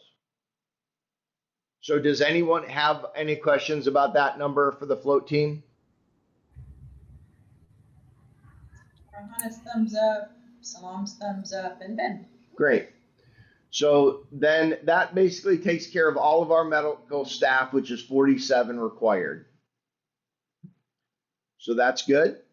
Now we can move to the non-medical support. So these are the app scribes, the 10 people that will be at the front. Their first job is to look for the patient based on a Ghana ID card or a government card number. Then they look again by phone number, date of birth are the other options. And so they'll find the individuals, and they're also going to be responsible for filling in the top portion of the Shield app. Sorry, I don't have it up. I'm not going to look. But basically, the top portion, which is like not their vitals, but it's their age. Kind of demographics. Demographics, yeah, the demographics top portion, the general information, they'll fill out that as well. So that when it goes to the vitals person, they'll be ready to just enter vitals. And then we have the flow navigators. These are individuals that are going to be walking around and guiding people, directing people, helping out with the color callers. If there's, people need to be seated, whatever they need to do, the super glue, if you will, the people that ensure no one walks away unsupported, including children, including adults, people don't get lost. People who need to know where there's water, they can get water for them. People who are dehydrated maybe and need water. People who just tend to whatever might be. That the algorithm said we should have four for. Does everyone agree with that number as well? Salam, yes. Ben, yes. Great. And then we have the color callers. So these are the two individuals who are going to be on the ground early to then distribute the wristbands. And as they distribute them, they'll be telling people, you'll be called by color. They'll be using the PA system to call the colors. Once they're called by color, they'll go to the 100 designated chairs where they'll be staged and then put into the essentially they'll be fed from the 100 chairs into the individual clinic units that will process their medical needs. So two color callers, does that make sense for everybody and what their roles are? Ben, thumbs up. Salam, thumbs up. Warihana, thumbs up. Great. And then we just have the phone runners. So these are the people that return the phones essentially from the back of the line back to the scribe. And then they are also responsible for making sure that if there is an issue with the phone, it's low on battery, whatever, that they can charge it, put it on charge, get a backup phone. Their job is to kind of support the scribe. So they'll turn it, set the phone to search for the next record. So when the scribe gets it, he's right. He knows that he's ready. Excuse me, to do the search. Two staff members for the phone runners. Does that all seem right? Everybody? Yeah, I have a question there. Okay. Yeah. Yes. When I listened to the podcast, I noticed that we said the patient is not supposed to get hold of the phone, Yeah. but we have to make it flow from the moment the app scribe initiates the digital ID till Mm-hmm. they are vaccinated. So how do we ensure that it keeps getting passed on? Or is it going to be the role of these same people who will be passing the phones from table to table? Or how does the phone get transferred from table to table? Yeah, so let me see if I understand the question right. So if we look at the flow, so the scribe gets it, right? He picks up a new phone. The vitals person gets it. The scribe, the vitals person are at the same row. So they're sitting together at table one, row one, right? And then you're asking, I think, how does it get from row one to row two? And that would be the nurse actually hands it to the nurse who entered the vitals in, hands the phone to the person, hands the person and the patient off to the blood draw table. And then the blood draw person wipes the phone, draws the blood. Actually, the blood draw person doesn't even have to touch the phone because they're just drawing blood. They don't need to enter anything. It's not until the test results at table two are done that phone needs to be touched and the results need to be entered. So basically, the vitals nurse, once they enter it, they will pass it to to row two. Does that help? Yes, that helps. So it's going to be the nurses passing it from row or table to table. Yeah, and then after it reaches the vaccination row, that's where the phone runner comes in. And this person, I mean, Okay. this person can also be moving the phone between rows, if that makes sense. Uh, but this person is definitely the person who makes sure the scribe at table one always has enough phones. Okay. Does that help? Or I Okay. mean, I know there's not a lot of clarity there, and I think some of that will need to be Mhm. interpreted on the ground. What do you think? Yes, I think that's fine. I have one other thing before I say my final words. Yeah, One yeah. other question. Hmm. So we have the app scribe as the initiators of the entire process. Yeah. So how many app scribe will we need at the beginning or at the yes. I'm sorry. They'll be sitting with the vital person. There'll be 10. Okay, they'll be okay, okay. Yeah, row one. There. That's why. I don't even remember where I looked at that. Where did I have that number, Abby? Did I have it on a different sheet? No. Somewhere here. Maybe Oh, under here. non-professional, Here. Here. non-medical, yeah. Yeah. Here you go. Non-medical app scribes. There'll be 10, and they'll all be sitting at row one. Okay, okay. And they'll be responsible essentially for finding the person, entering the new person, gathering the demographics, and then passing the phone to the other person sitting at the same table as them, which is the vitals nurse. Okay, okay, yeah. No, I get that now. Okay, good. Did that then that answer? So the phone runners. Salam, you had your hand up briefly. Was that, did your question get answered? Yes, I just wanted to give Ben some clarity, but I think it's okay. Okay, Okay, good. thank you. And one thing I also wanted to add, which Kevin just said it, is that the guy taking the vitals is actually the one who delays how fast a table is able to turn over per patient, Hmm. because the vitals entails a number of things. So your BP get taken, your pulse got taken, you need to get on a scale for your weight, you Yeah. need to then your height. So what I wanted to suggest is that the scribe, anyone electing to be a scribe Hmm. should also be able to support in taking vitals, Mm. so that I. Oh, go ahead. yeah, so that it's not like the person is just sitting down and with the phone to initiate the process. After the one taking vitals have finished everything, then he has the one taking the vitals to enter this data.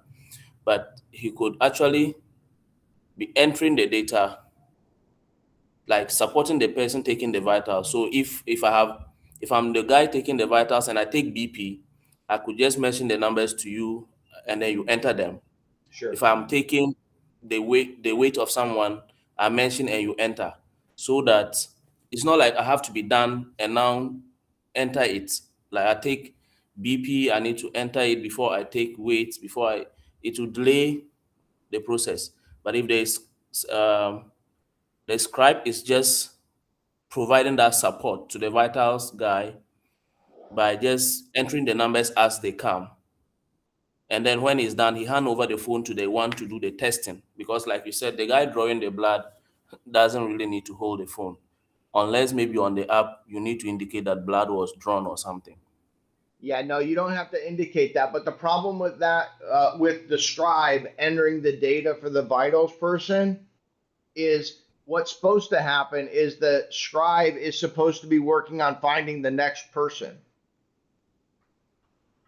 because that could actually be quite time consuming too, because if they have not been seen before, all their demographic information about gender, about their name, how it's spelled, their phone number, all of those things have to be entered. So it's important that Okay. the scribes stay on the scribe job and the vitals stay on the vital job, because by the time that, like, it could take a while for that to for them to find it, because like right now the problem is that we've entered everyone with date of births. So when he puts in a date of birth, he's going to get, maybe he might start getting 2 or 3 people that he has to choose from if he's finding them, or say, are you John Smith? No. Are you Jane Smith? Are you John Doe? Yeah. You know, it's going to take it's going to take time, and that's why it was important to break that app scribe piece off. Is that it's going to take time. That's the slowest part in the whole app usage. So the slowest 2 jobs are at the same table. So clearly, if the person, if the scribe finds him right away, of course he could help out. But I think it's more important that he focus on finding the next person, because he might need to enter all the information as a new patient. Does that make sense, Salam? Does that help? Yes, it does. Okay, so I didn't think through that load of work. yeah, no, it's okay. It's no problem. Yeah, and when you were saying it, I was like, yeah, that's what should happen. But then I realized that that's going to put the scribe, then that means the vital person will be waiting while the scribe person is finding the next person. Yeah. Because they'll all get done at the same time, taking one person's vitals. And Yeah, now he has to go back and look for someone. exactly. And then it'll be actually slower. So it's actually better for the scribe to do the scribe job, the vitals to do the vital job.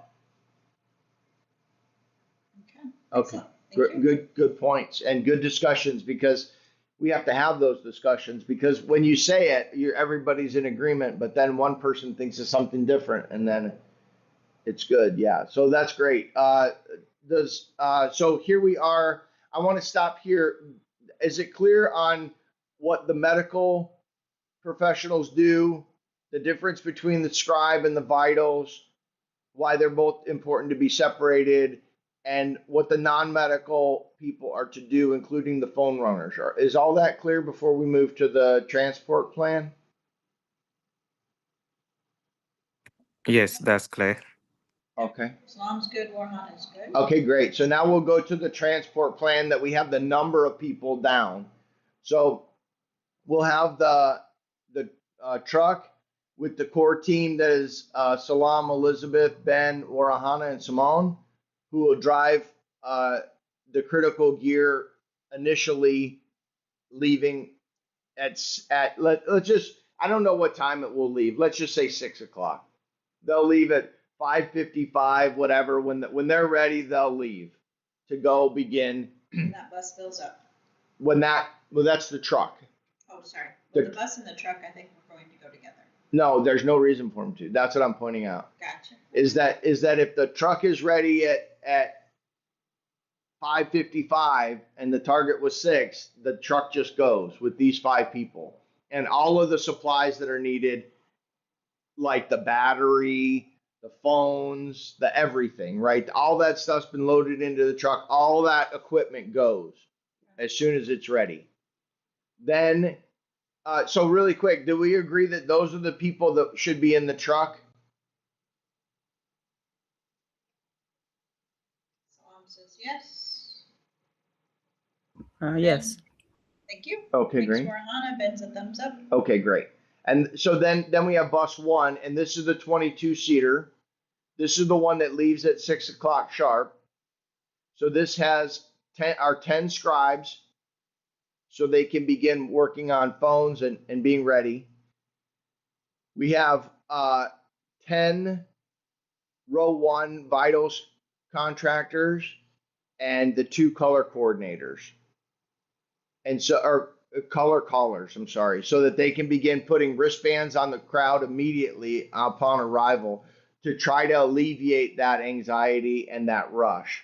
So it's, from what I understand, it's put the wristband on, have a seat, wait for your color to be called, and we'll get to you. And then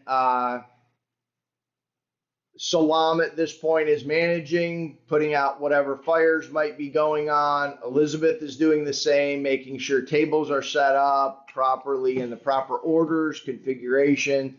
Ben is getting the online streaming stuff and the Starlink up with Simone's help, and Warihana is doing exactly what Salam is doing essentially at the event right now, is trying to support the scribes and the contractors to make sure everything is laid out properly.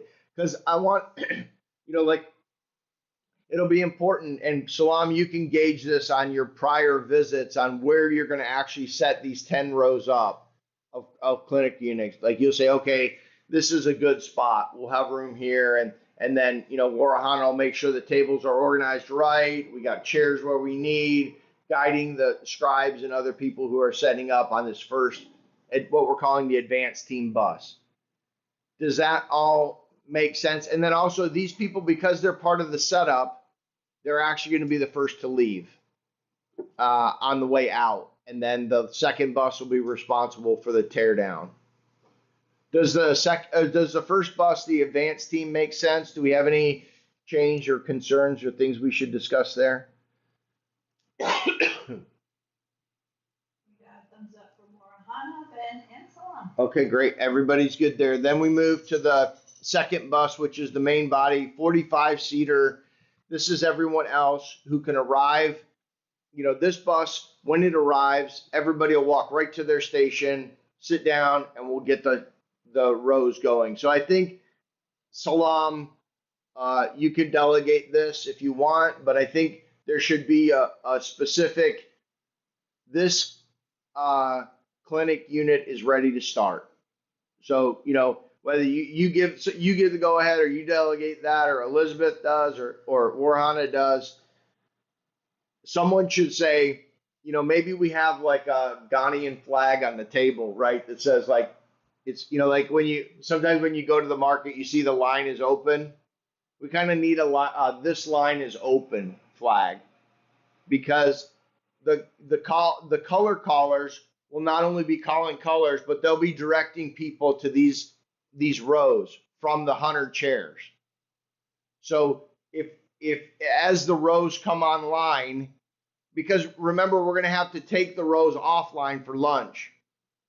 So maybe we can think of some flag or something that we can put at the start of the row one table for each of the clinic units, so that we know, okay, the color caller can start sending people here. Or if things get too backed up, we have a problem with the vaccinations on line 3, we can pause it and know that we should not send any more through that line for right now. We should wait. So I don't know if anybody has an idea or thinks that that's a good idea on official, like, turn on the line, turn off the line. Anybody have some feedback there? Salam, do you have any thoughts on that?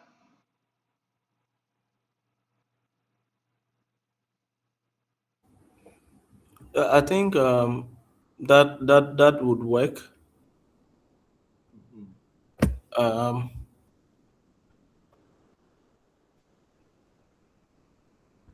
I just think it's important to be able to turn off the line if there's a problem. And so then the color caller knows immediately, stop sending people to table three, because you could end up with, yeah, he keeps sending to unit three, clinic unit three, and then there's a huge pile up at vaccinations because there's a problem with vaccinations. yeah. So I don't, I think that should be a normal practice. If we realize that maybe there could be a challenge on a particular table, mhm. then we should be able to maybe pause on that table, Yeah. fix whatever issues they are, and then get back. Yeah, and I would say actually because of the way it's set up, we should probably, if there's a problem in any of the rows within that clinic unit, we should stop the whole clinic unit.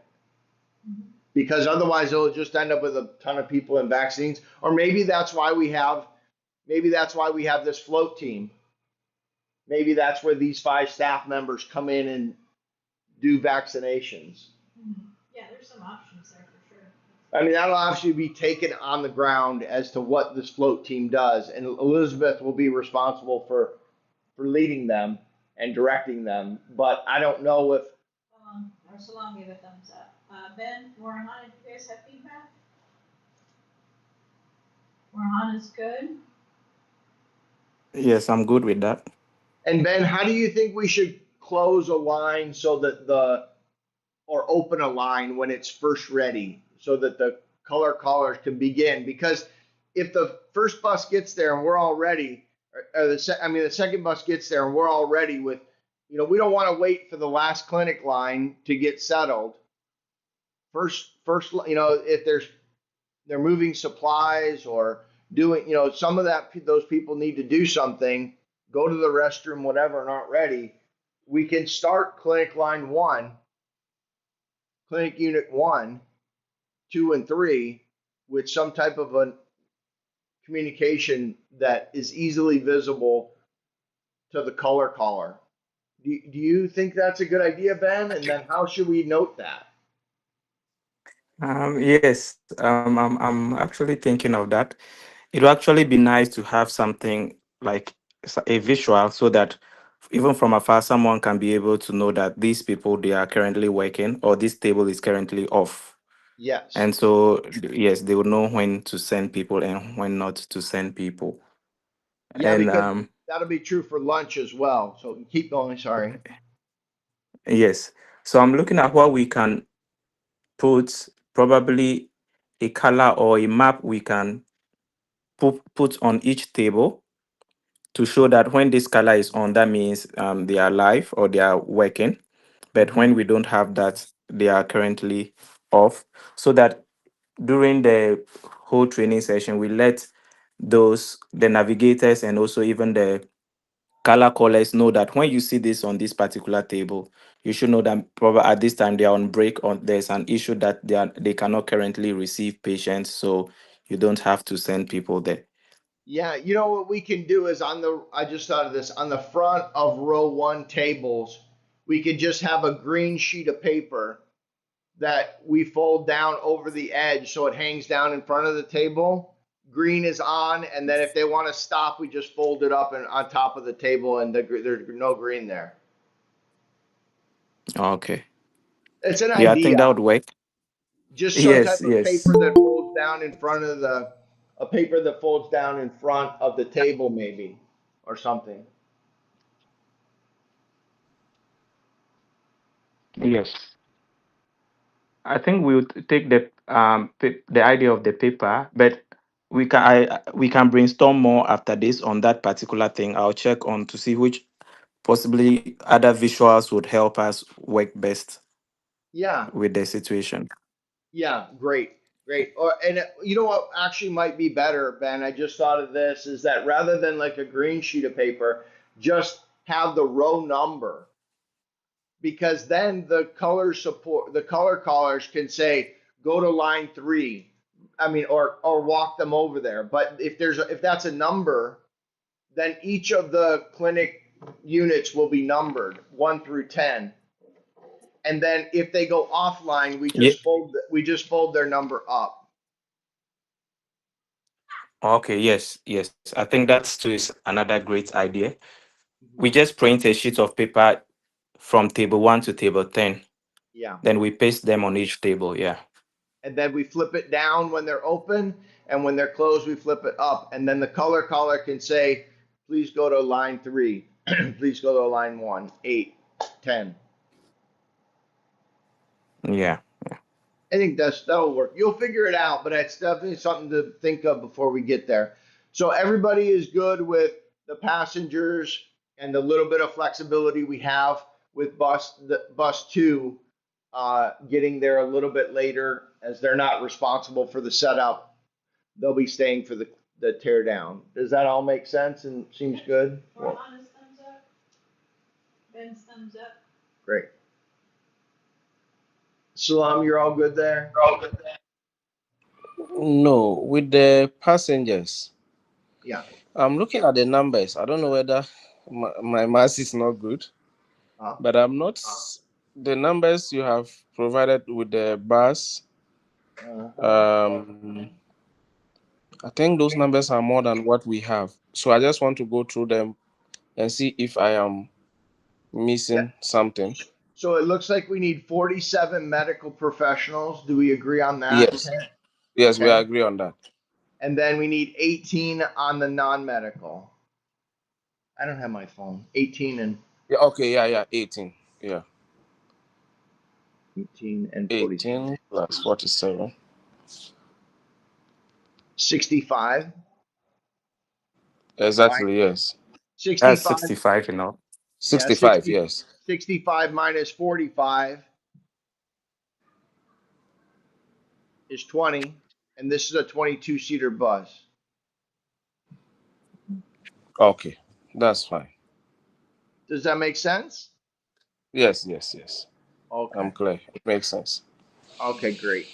Thanks for checking the math, because we all need to look at it, because not only could I miss it, but so could everybody else. Please check us, right? Salam? Yes, check us, triple check us, all of us.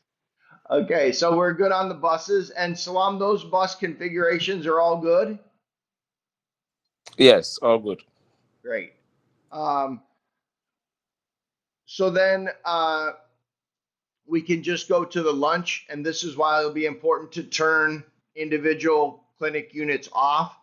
So these are the hours after which they start that they happen. So from the third hour, I didn't do it based on a time, because if you get there at 9 or you get there at 7, it's obviously going to be different. So about 3.5 hours after the start, we'll start the first lunch rotation. And that can be closing of 1, 2, 3, and 4. So we'll essentially just flip their numbers up on the table, for example. Those 20 staff and 2 floats will go to lunch. That allows 6 of the lines to continue to run. Then shift 2 will be at hours 4.5 to 5.5 an hour, and that will be units 5 through 8. The same thing. That'll keep 6 units running. And then we'll do the final shift at 5.5 hours after we start to 6.5 hours after we start, which will close units 9 and 10. And then the staff and admins will go as well. That will keep 8 units running. All good on that. Hopefully that'll make the lunch arrangements better, because you'll know, Salam, that 3 hours after you arrive, the food should arrive, kind of thing. That might help. And then it also help with the calculating of the number of lunches and things on the next page, I think. Okay. So thumbs up for that. Everybody's good on the lunch rotation? Ben's good. Salam's good. Great. Warihana. Yeah, I like this because we don't just shut down everything at once. Mm-hmm. Some units off and some are still working. Yeah, I like that. Thank you. Yeah, yeah, I think it works well, and I think the point in the podcast that was made was that it's a visual cue that we haven't gone home. We're still working. You're still got a color on your wrist. You're still in line, right? So that's Right. great. Yeah. Okay, then we go to budgets and specs, and so here we have furniture rentals. So these are table counts. Uh, 10 for row one, 10, 2, 2, I'm sorry, got ahead of myself. 10 for vitals, 10 for the draw, 10 for the results, 10 for the vaccines, and then 5 for row four, the consults and admins, for a total of 45 tables. Does that sound right, Salam?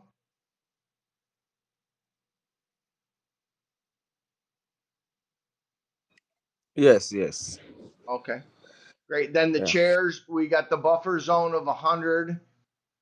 We've got 20 for the draw, one for patient, one for waiting, and then we have the results 20, and we have 10. I'm sorry, 15 for the consults, 30 for the row one, the patient, the scribe, and the it should be vitals there, uh, and then the curings area 40 we need, and 20 for the vaccines for a total of about 245. Does that sound about right? Yes. Yes, that's also okay. Okay. And then this is where this is where the big decision comes in. So this is the Cap X and the 95 smartphones that we need. So I don't know if So this is the brand. This was the brand that was identified as being inexpensive, and I think it got thumbed up by Emmanuel and Ben as well in the discussion. First of all, I guess, is this the phone that we should use? The reason that we're using phones over tablets is because they have a longer battery life and they're less expensive. Solama, something? yeah, so I want again on the logistics, Uh huh. the furniture rentals. We would need more canopies as well. Oh, I didn't put any canopies. Yeah, good point. Yes, we'll need more canopies as well. So let's see. Let's just talk it through real quick. We have four So I rows, think, and yeah, those each should be covered with one or I two. think I think two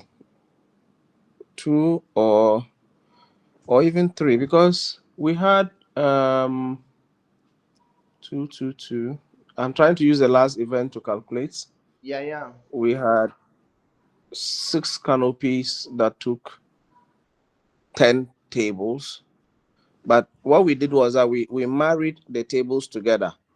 uh huh. So we had, and in this case, since we are going to have each activity having a specific role, I'm Yeah, assuming that we can have 20 tables sharing one, what's the name?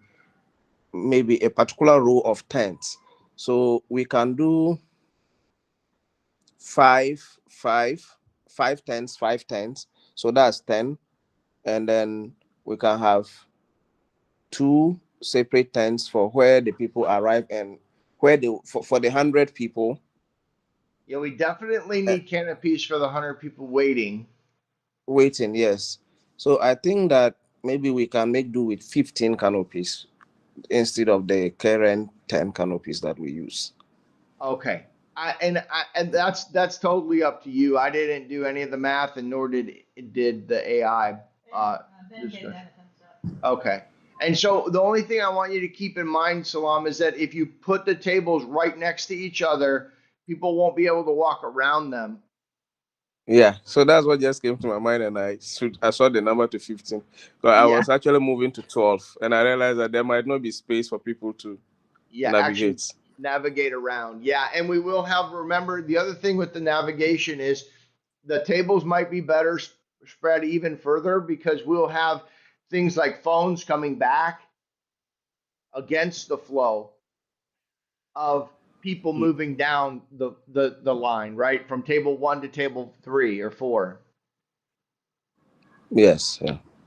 So do you think that, I mean, do you think that that's Mm. enough, or do you want to change it again? So I think that's with that arrangement, and also I just remembered that especially the row that will be drawing the blood, they take a lot of space because the patient need to sit right in front of, like the patient need to face the Yeah, nurse.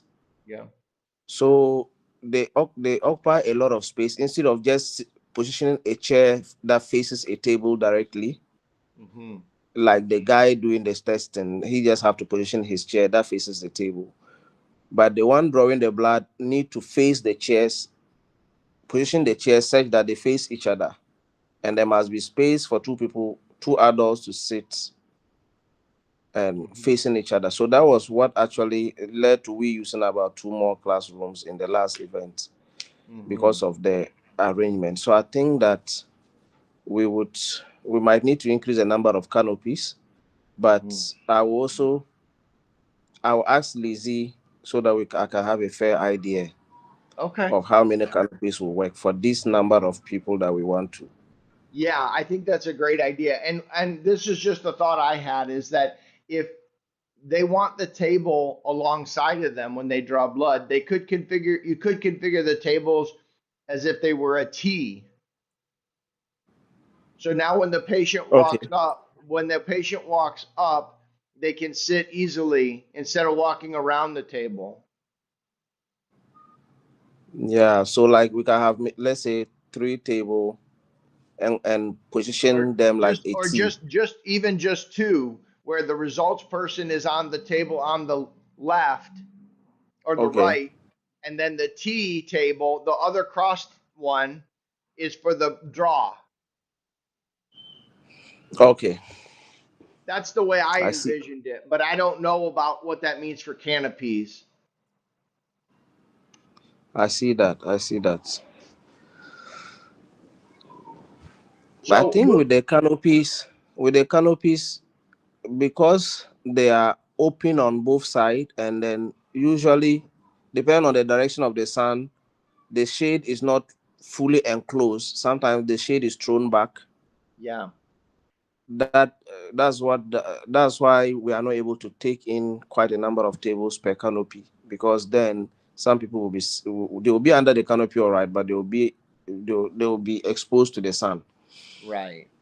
And I think, So yeah, and I think the thing with that, if we can do it, if it makes sense, is to put the canopy shade over the tables and forget where the people sit. yeah. But however, you and Elizabeth can work through that and just put that line item on the budget, and then we can discuss it more if we need to. Okay. But yeah, I didn't account for any canopies. And one thing that I didn't know, I mean, it would be lovely, and I don't know, is that, you know, if we have the buffer area for the 100 chairs where the people will be queued up by color before they enter the clinic lines, the clinic units, um, the other people before their color is called would just wait around. It would be nice if there was a shaded area for them as well, but I don't know if that's over the top thinking or what. Yeah, I think in Like most like if cases, like if you hold blue wristband and red gets called, where are you as blue? That's what I'm yeah, asking. and it depends on the place we are even having the. If it is an open field, then they will actually need a tent. So I think we'll factor in all of that. Yeah, We can have just one tent for people who are not called yet yeah. to sit at the 100 chairs, to just hang around at that particular tent, knowing that when those seated move, they will also be moved to sit there. Yeah, they'll be called by color. And the only problem with that I thought of is that by giving people like who have a blue wristband a place to be, now you will have everyone be there. So, I mean, which is kind of good and kind of bad, but the tent size or the amount, if you just let them roam and spread out on their own, they will kind of just be everywhere. Then when the PA system calls it, they will come together. But if you make a place for them to come together beforehand, they will all be there.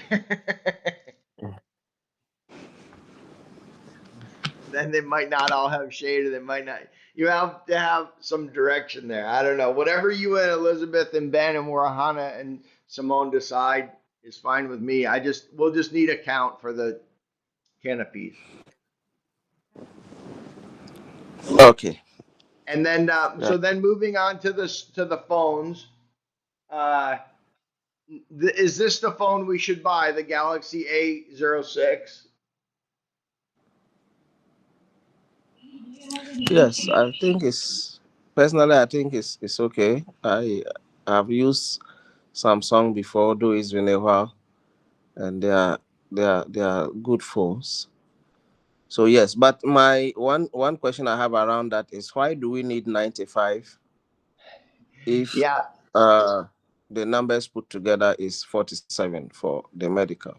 yeah, because we have to account for the 15 minutes that people will be waiting for the Okay. test to cure. So you remember in the dialogue there'll be the results. The person who draws the blood will put the test with the phone in a taped off square, 1, 2, 3, or 4, and then Okay. those people will sit behind their phone. So those phones have to be queued for each medical clinic line, each clinic unit. Does that make sense? So Yes. we need a phone for everyone, in the system basically, and then 5 additional, which that equals 90. Then the 5 are reserved. So here you see it's Okay. nine per unit, and then 10 units. We're going to have 10 clinic lines. Okay. I understand now. Mm-hmm. Daniel, do you know anything about that type of phone? Do you have any feedback for the Samsung Galaxy A06? Have you heard anything about it or anything like that? I use the A05. Ah, That's what I was using for taking our, because my iPhone wasn't supporting the spot lens app that we use to take geo coordinate pictures. uh-huh. So I bought the yeah, but my son broke it, but it was a very good phone. Oh, it was a good one. Yeah, I think I also use the Galaxy A05s, and just it's very similar to the A06. Okay. That is, if I want to do something that is not available on iOS, or some apps I want that is not available on iOS, I use that, and it's Okay. it's it's been working good for me. Yeah, Okay, great. though I don't use it heavily like I use on my iPhone, but it works good. Yeah, and I think part of the recommendations were that it has a full browser that supports JavaScript and the things that we use to make the colors happen and the numbers dynamic on the Shield app. So that was a requirement. There were some cheaper phones, they said, but they didn't support full JavaScript. So I think if we base the pricing on this model, unless Daniel has any feedback. I don't know if he's listening or if he's. Danny? Daniel? Dang. Mr. VP? Uh-oh. Maybe he's having network issues. Anyhow, um, in the interest of time, Yes, please. we'll need to negotiate, Salam, a good price on 95 phones. Hopefully, for every 10, we can get at least one free.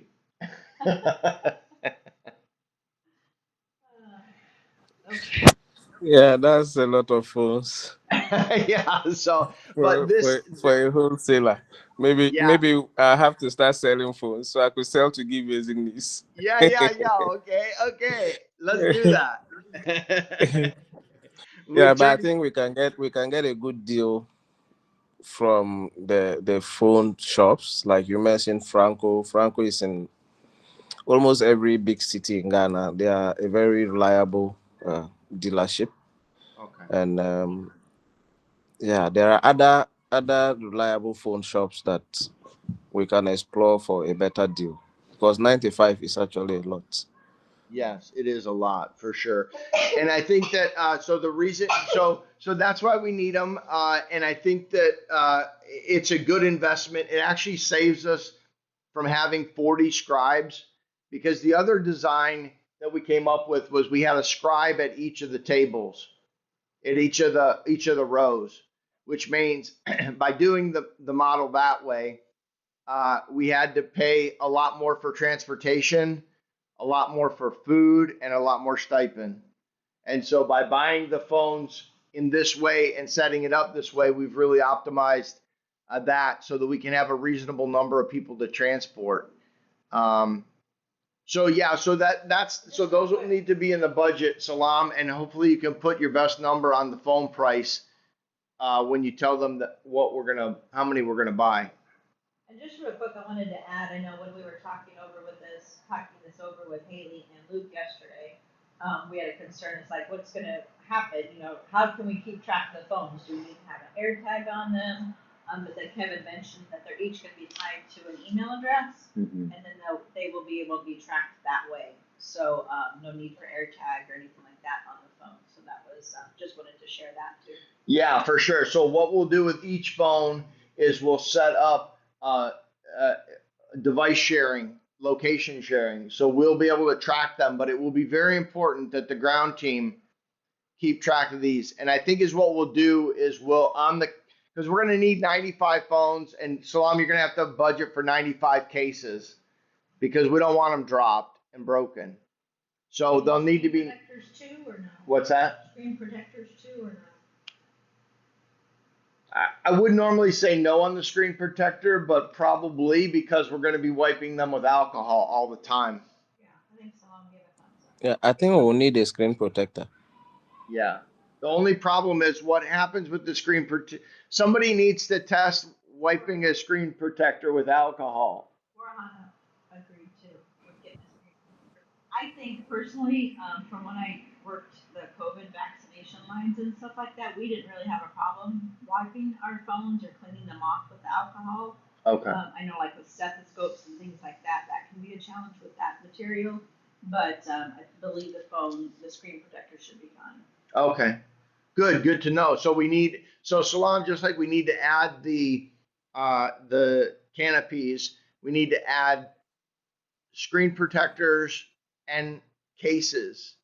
And is what I think we'll do is on the back of each of the case of each of the phones is we'll number the phones 1 through 95. And then, like the president said, each will get an email and a Find My Device tracking so that we can keep track of where the phones are, because this will be a big risk. Uh, uh, and this will be part of what the crew on the ground is responsible for keeping track of. Maybe the float people, the phone runners, everybody will just have to keep their eye out. And the idea with numbering each of them, as I told the president yesterday, was that if we start them in some type of order in the clinical unit, uh, the actual scribe can anticipate the next number they're going to get. So if they don't get that number, they'll know there's been a change in the sequence for some reason, and they should question it. So if they just use number 5 and now they're getting number 7, they could maybe ask, "Hey, what happened to those 2 phones?" To the phone runner. But all of the individuals that we interview, not we, because I won't be, but either the president, Salam, Elizabeth, Ben, whoever interviews for these positions, will need to make sure that they're trustworthy with the phones. So with that, we have the 1,000 wristbands that we'll need to have. the sanitation kits, which are essentially the spirits and the bulk cotton on each of the tables. And then we'll need some grid and tape markers for the curing grid while people wait for their tests with their phone to be cured. And that will be marked out on row table 2 only. So that was what I had. I want to see if anyone has any questions on the layout of the event or if they agree and this is how we should proceed, because from here we'll develop things like job descriptions, compensation, stipends, all of those things will be derived from this. So, and budgets, all of those things. And I don't know that we can afford to do 1,000 people, but I just had it do that as our target. If we can't afford to do 1,000, we might end up with 8 clinic units instead of 10. We might end up with 5. Hopefully we'll end up with 10, but I don't know where the budget's going to land. That's going to be depending on how good of a deal we get on supplies and canopies and chairs and everything. So with that, I'd like to just go around one more time and see if anyone has questions, or President can, so that we can finally confirm this all and then build off of this model. Salam, do you have any questions or just thumbs up? Not really, but just to let Kevin know that the job descriptions, I think is okay, and I wouldn't have anything else to add. I was looking for a keyword, the auxiliary staff, because that was what we used repeatedly in our last meeting. So when I was listening to the audio, I didn't hear that, but I see in the document it is captured non-medical supports, which I think is also very good. So, and the descriptions you have provided are brief and well captured to reflect the roles. Then Thank you. yeah, so I think that's what I have for now. I had a question, but I've forgotten. So maybe by the time you get around, I will remember. Okay, we'll come back to you. No problem, thank you. Thank you. Ben, how about you? Any feedback or thumbs up for this? For the layout model? Yeah, I think everything looked good to me. Yeah, the only concern I had was with the way the app scribers will run it through, which was addressed. So I think every other thing looks good to me. Great. Thank you. Warihana, how about you? Yeah, everything looks good to me as well. The devices, we will need to get them ahead of time and then set them up. And the location thing. Let's say a device. I know for iPhones, when you turn on Find My iPhone, and someone takes your phone and it's on anywhere, you're able to pinpoint the location that it's at. I don't know if that's the same for the location thing on Android devices. Mm-hmm. Yeah. It is. I just know for a fact because Kevin and I were traveling and he misplaced his phone. But I was able to track it down and find it that way. So. Yeah, is what we'll probably do is we'll call them like, P1 through P95. They'll all have their own email addresses, and then we'll actually be able to track them live because we'll share their locations. I believe we can do that in the Google Workspace. You can definitely do it as an individual, but we can actually track the location of the device real time, as long as especially if it has service, which it will at the event. So we should technically be able to open a map and see 95 phones. Okay. Yeah. All right. Anything else, Warihana? No, that's all. Okay. I just want to say thank you, Kevin. Great work. I know you put in a late night recently. A lot of them. Yeah, recently. But yeah, great work on this. Like I said, visual learner and things like that, it really helps. So yeah, excellent job. Excellent. Thank you so much. Thank you. Salam, did you have something? Yes. So with regards to the budgets, The question I Yeah. had was that the phones, should the Hmm. phones not go under the office instead of project 005, because we'll be using them for all the events throughout? Yeah, it's a good question, and is what I've been doing is my rule of thumb is that if it's for an event, I try to put it under the event, even if it's used at subsequent events. The one event will have a Okay. bigger one will have a bigger budget, but I think even from Warihana's perspective, it shows that those resources were not like pens and paper at the office. They were like Yeah. they were like required to do the event, and even though it was, gonna the cost will technically be spread across the next hopefully 20 events, 50 events, whatever.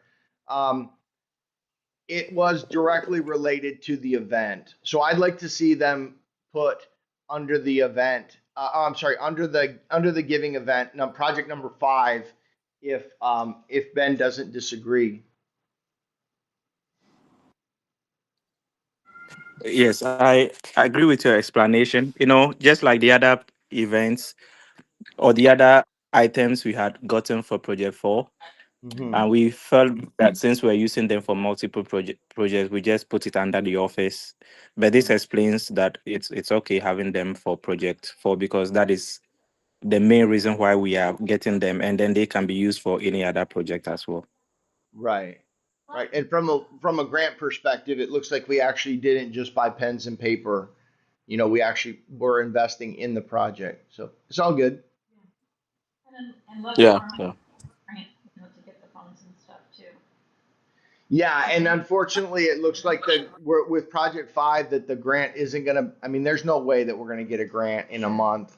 I see. Okay. Am I right, Warahana, for those phones, and that we should just, because they all have to be staged as well. I mean, this is the other reason that Salam is going to work diligently on the budget, is because we got to get some things procured. Primarily the phones. The phone setup could easily take a week and a half.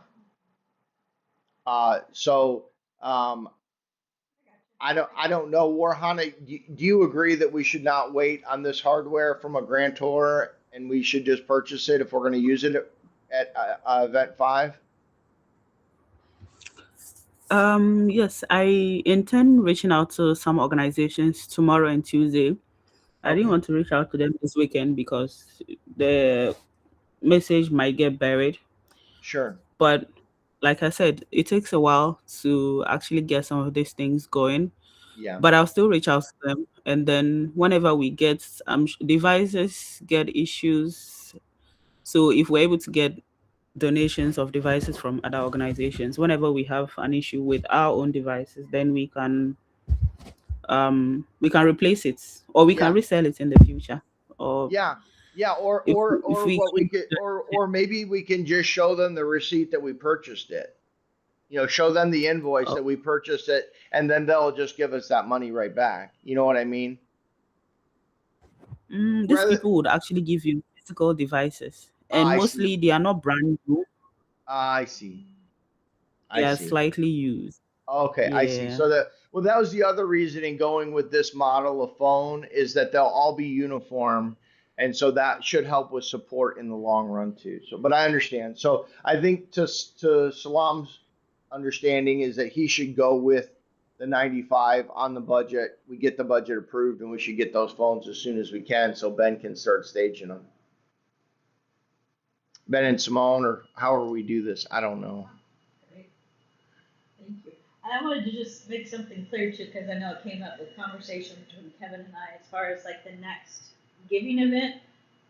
I know we had said one a month, but I want to make sure that we don't rush things. And it's like, okay, it's got to be on, whatever 25th of July, so we can get it this month.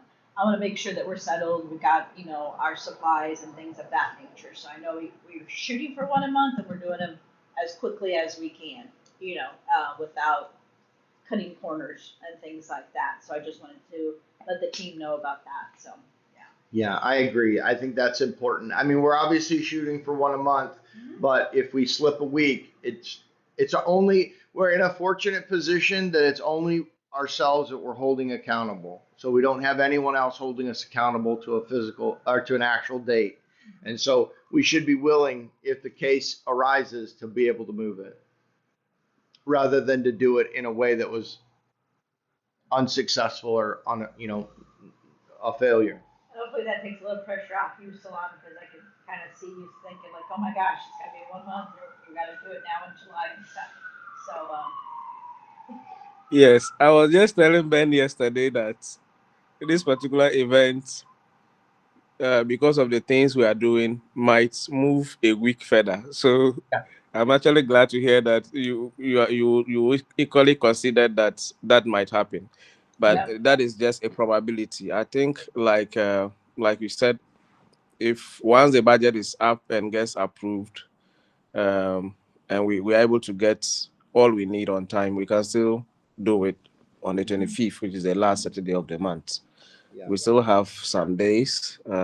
We still have about 3 weeks, which is good time as well. Yeah. So, Salam, one thing in your description of the event, if you could do just to help with the tracking or whatever, our budget comparisons, etc., is put in the description the distance from the office the event is. So if Bumblebee Okay. was if Bumblebee was 100 kilometers, put 100 kilometer distance that we're traveling. If the next one is 200, put that, just so that, because I know we don't buy fuel directly, but when we look at budgets and we start looking at them, it will be helpful to do that. If we just have an idea like, okay, wow, this is 3 times the distance, it's even more important that we leave on time, or just so the team knows. Yeah, I think that makes total sense, and Mm-hmm. that will provide any other person looking at our our budgets why we probably spend more on fuel in this event than on Yeah, that event and all yeah, of that. Yeah. yeah, exactly. Or why the rental truck cost, or the rental vehicle would needed to be for 4 more hours, or whatever it is. Yeah, just include that. Thank you. Mm-hmm. Excellent.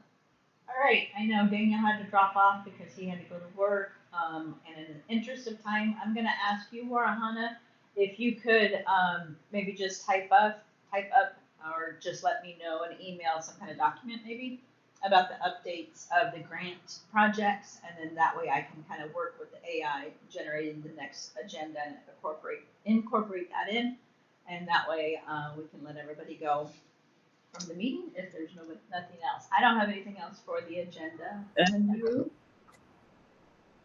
all right, go ahead, Warhana. I said okay. I'll do that. Okay, perfect. Thanks. I think that'll work out good. Good. Yeah, All I right. don't have anything more. I'm grateful to see that we came to an agreement on what the project's going to look like on the ground, the numbers of people we need, the numbers of tables, those things to help Salam with the budget, all of those things, the number of phones, all of that. One question that I did have was, Ben, are you going to be able to stage all of those phones, or are you going to need uh, Simone's help, or Elizabeth, or how do you see dealing with 95 phones? Yeah, that's would actually take some work, but I think I would use Simon's help, Okay. and yes, Okay. So so will we that can just meet together and get all that set up. okay? So that will be so Salam. That should be accounted for in your budget line for technical leadership on the ground of the event. Okay. Great. And that will work for you, Ben, as well, and Simone? Okay, great. Okay. Ben, do you have anything else for the meeting?